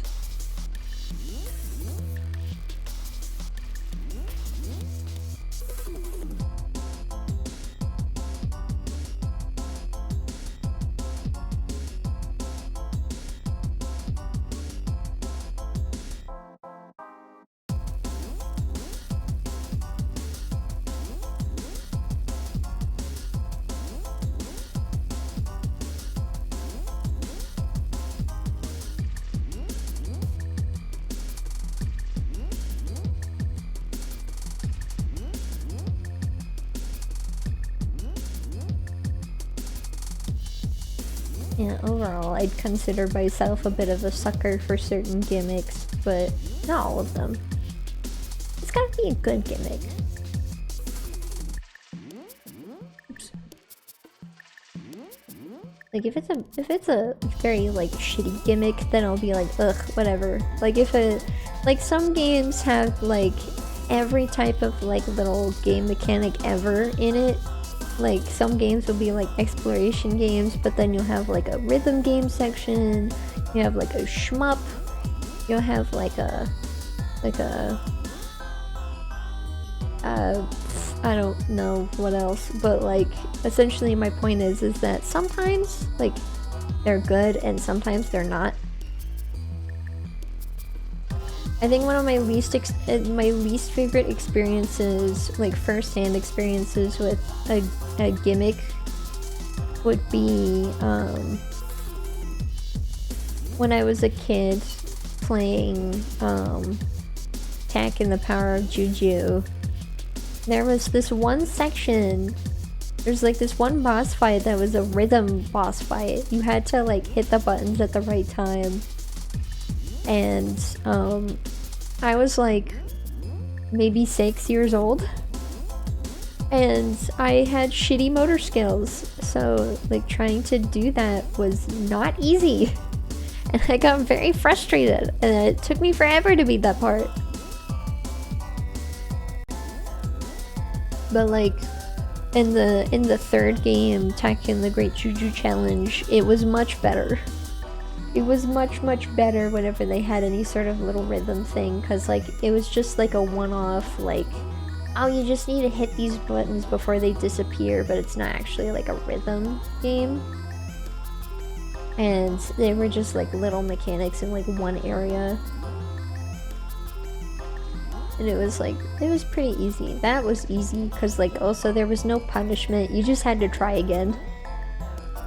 And it was just to raise some platforms. Like the only real punishment was that that game had like, it had a timer throughout the entire thing. So like if you, if the timer had run out, then you'd have to replay the stage. You wouldn't like get a game over or anything. You would just have to finish what you were doing and then try again. I like that game a lot. I would really like to play it as well. I have that in my ever-expanding list of games and consoles that I still need to collect. What's so funny about the Tak series is that the games were good, but for some reason they all had really bad endings. They all had really shitty endings. I never played the second game, but I watched a playthrough, and that one is definitely my least favorite in terms of gameplay and story.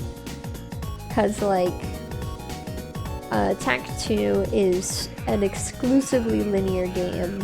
What they essentially did was with Tak 1, it was fully open world, and then Tak 2, they decided to try a completely linear formula. And then in Tak 3, they like combined the two by creating like specific levels that you have to progress through.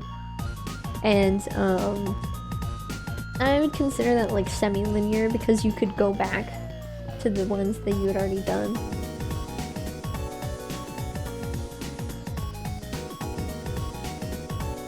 I don't know, I liked that game a lot.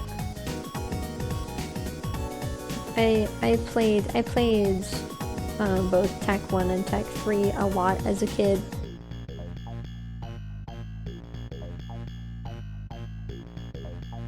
And I never beat either of them, I don't think. I got to like the very end of both of them, but I never beat it. I never beat either of them. Like I had gotten to the final boss of both, but I had never beaten them. Cause like there was like this race, this like derby, like bumper cars kind of gimmick with Tak 3. And in the final one, like the thing is that if you don't have enough points, then you will have a very clear disadvantage. Because, well, you have a disadvantage either way, but you'll have an even worse disadvantage if your points are lower than your opponent's. Because depending on where you are in the leaderboard, that determines when you pick your cart, so you have less options the lower your points are. And that is especially bad for the very final kart racing, or not racing, it's not racing. The DS game is the racing game, but like the PS2 and GameCube version It was like a bumper cars type thing with like power-ups and stuff. Oopsie, wrong layer. And yeah, needless to say, if you had like any sort of disadvantage like that, it would be really shitty. And like, yeah, the reason why I said you still have a disadvantage anyway is because for the final boss, your opponent changes the cart that they pick anyway, so it's like the ultimate vehicle, but you have a greater disadvantage if you're in second, because then like your opponent can pick whatever car and then leaves you with the only other one available. And depending on how your playstyle works, that could either be like okay or like really bad. Like if you prefer a specific cart, then like it could cause some serious problems.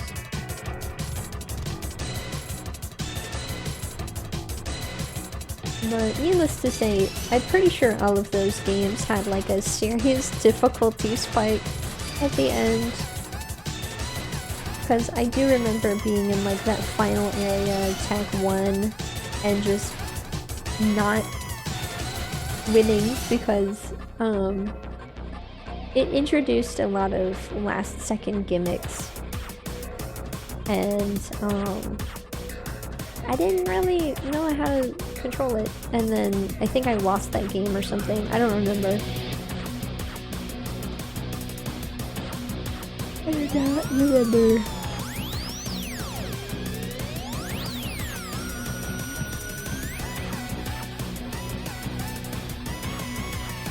But I don't know. That whole series was like a really interesting experience. And then the show was a thing.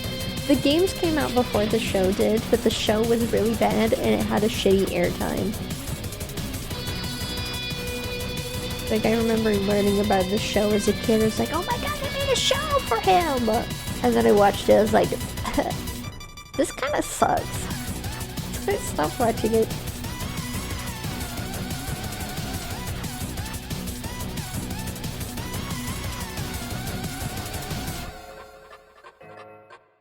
Actually, hold on, can I like get a little more precise, please?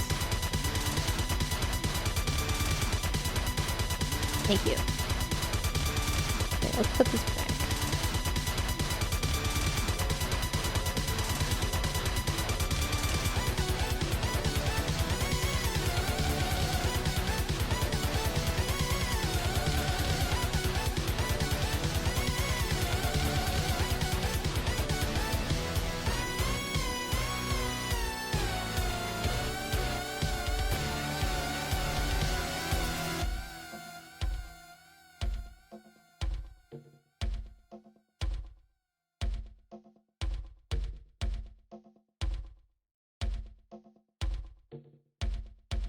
I do miss those games though. There were all sorts of really interesting, like, one-off series back in the 2000s. Like especially with like release games. Like release titles, as I mentioned, just games that came out with the console. And one of those was Cameo, or the Elements of Power, and there was a planned sequel, but that just didn't happen. And like there were some clips of like some of the gameplay and stuff available online, but it just got scrapped. It would have been so cool though, because I loved that game. It was tough, but like it was good.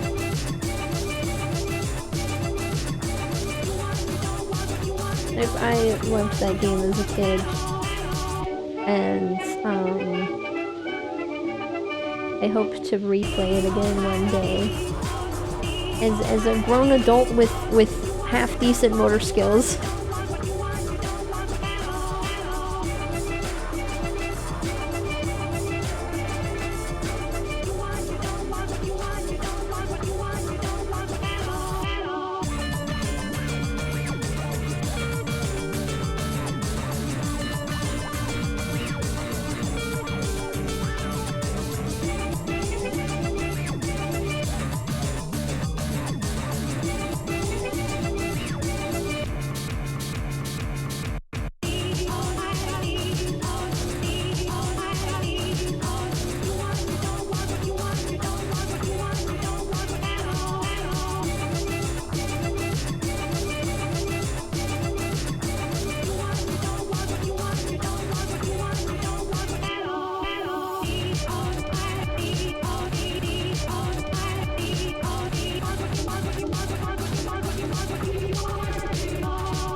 We're almost done.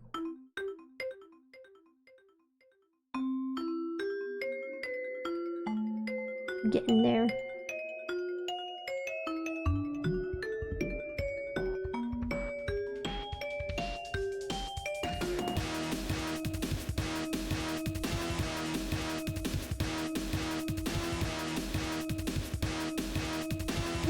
Hold on, that's not the right color.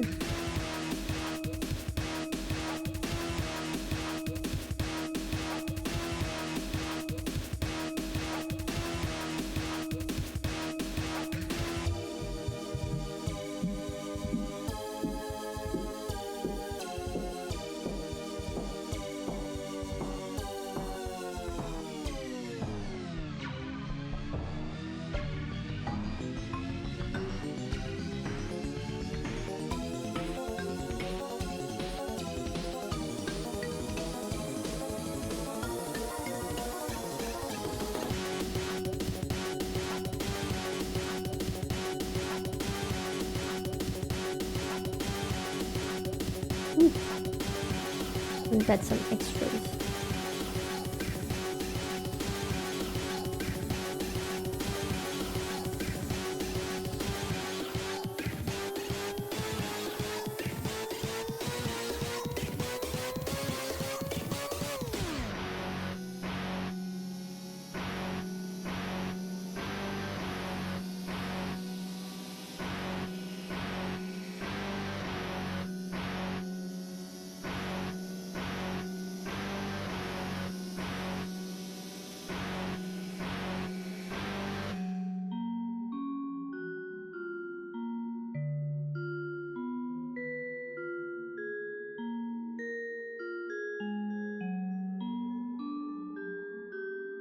Yeah, right then.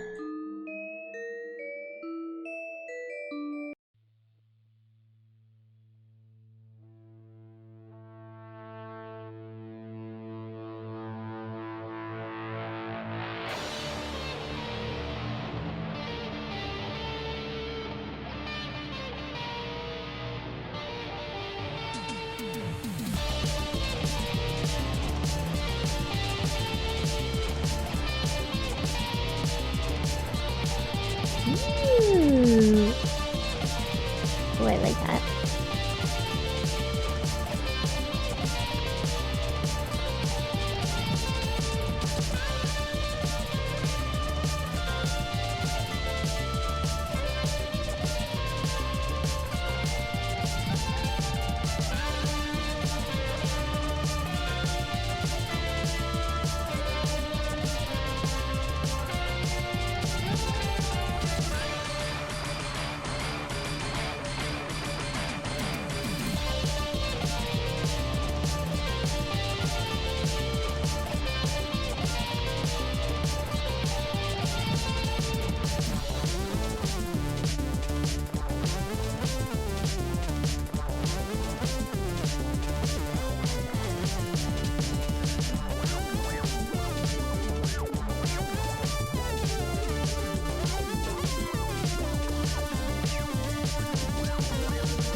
There we go. You know what? Hold on, I wanna see. No, I don't think I'll do the line, but I do have to fix some of the line art.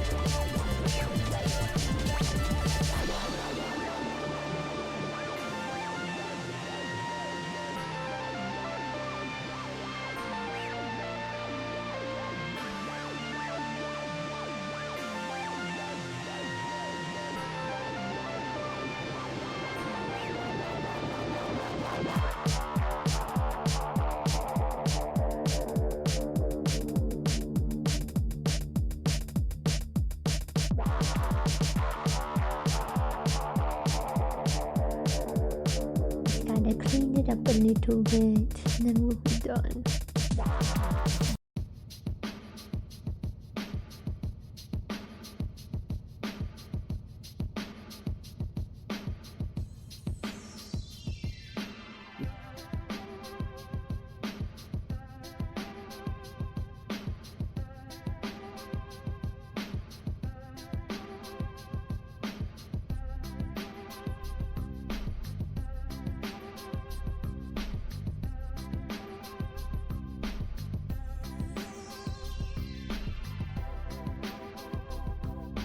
You ever like draw for so long that you forget to blink?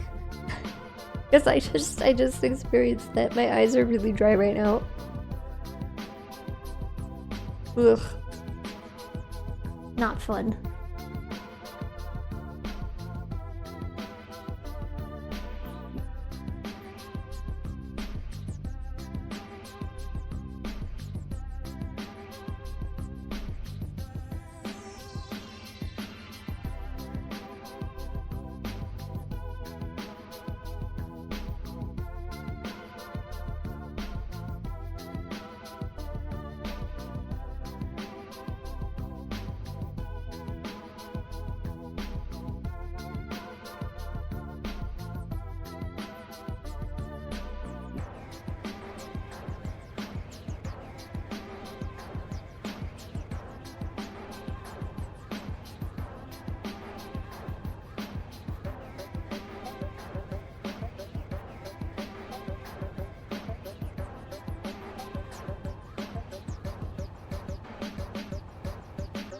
There we go.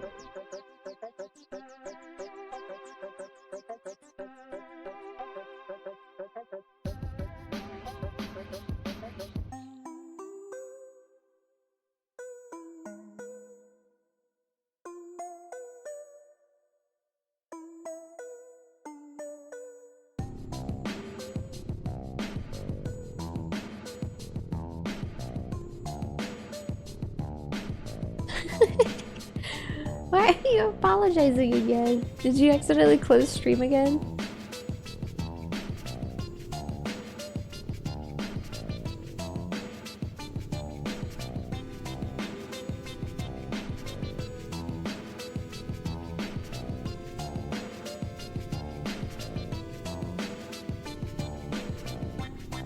Oh, no, it's fine. You don't need to apologize.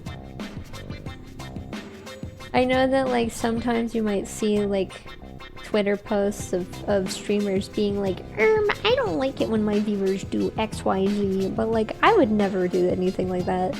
I would like genuinely, I would never expect my viewers to be like a specific way. Just like exist and you're fine. Just don't be an asshole and you'll be fine. Like, if you have to go, then like, there's nothing wrong with that. We all have our own lives and our own shit to do. Oh, nice! Kitty cat. And yeah, no wonder it took you like 30 minutes. Cats just don't like to sit still. Because one of my cats, his name's Tommy, and I have to give him some anti-anxiety medicine like every night, and he does not like it. So I usually have to like ambush him with the little pill syringe, and then just like shove it in his mouth and make sure he swallows it. Chicken for the baby. But like, I always try to be as quick as possible when giving Tommy his medicine, because if I'm not, then like he gets really upset and like he doesn't want to be near me for like several hours, and then I feel so bad. Oh, let me see.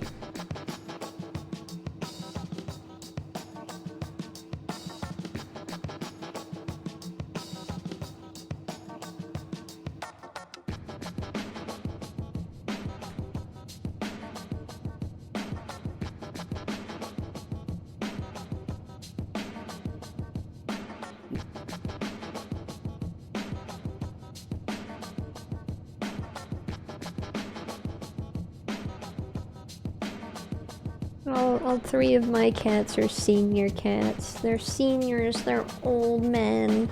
They're just a bunch of grumpy old men. Because Tommy is like... He's like almost... He's like 12 now. And my two boys, Jupiter and Saturn, they're both 10. Man, it's weird thinking about that. The baby!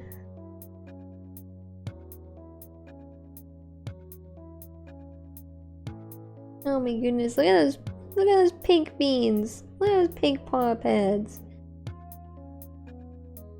I hope they stay pink. It'd be really cute if they did.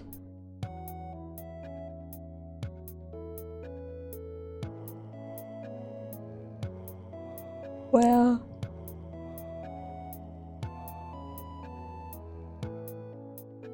The layers. Oh, that's that layer.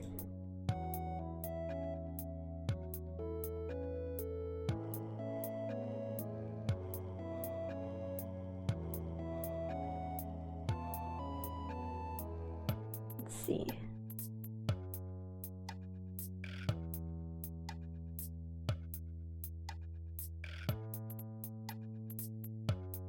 Basically invisible multiply. Hold on. Give it back to Mama. Good.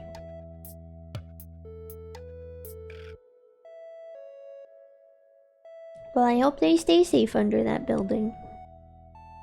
Might actually change the color to something else. Hold on. Yeah, that's better. Here we go. Where am I gonna put this?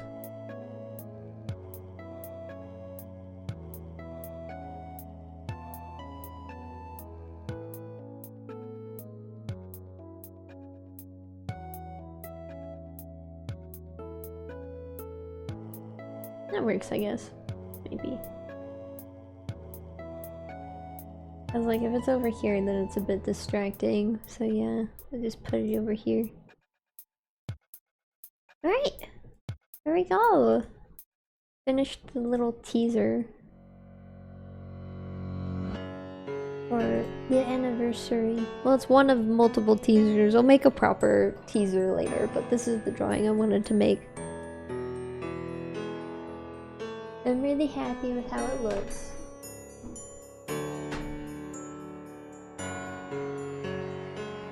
Oh.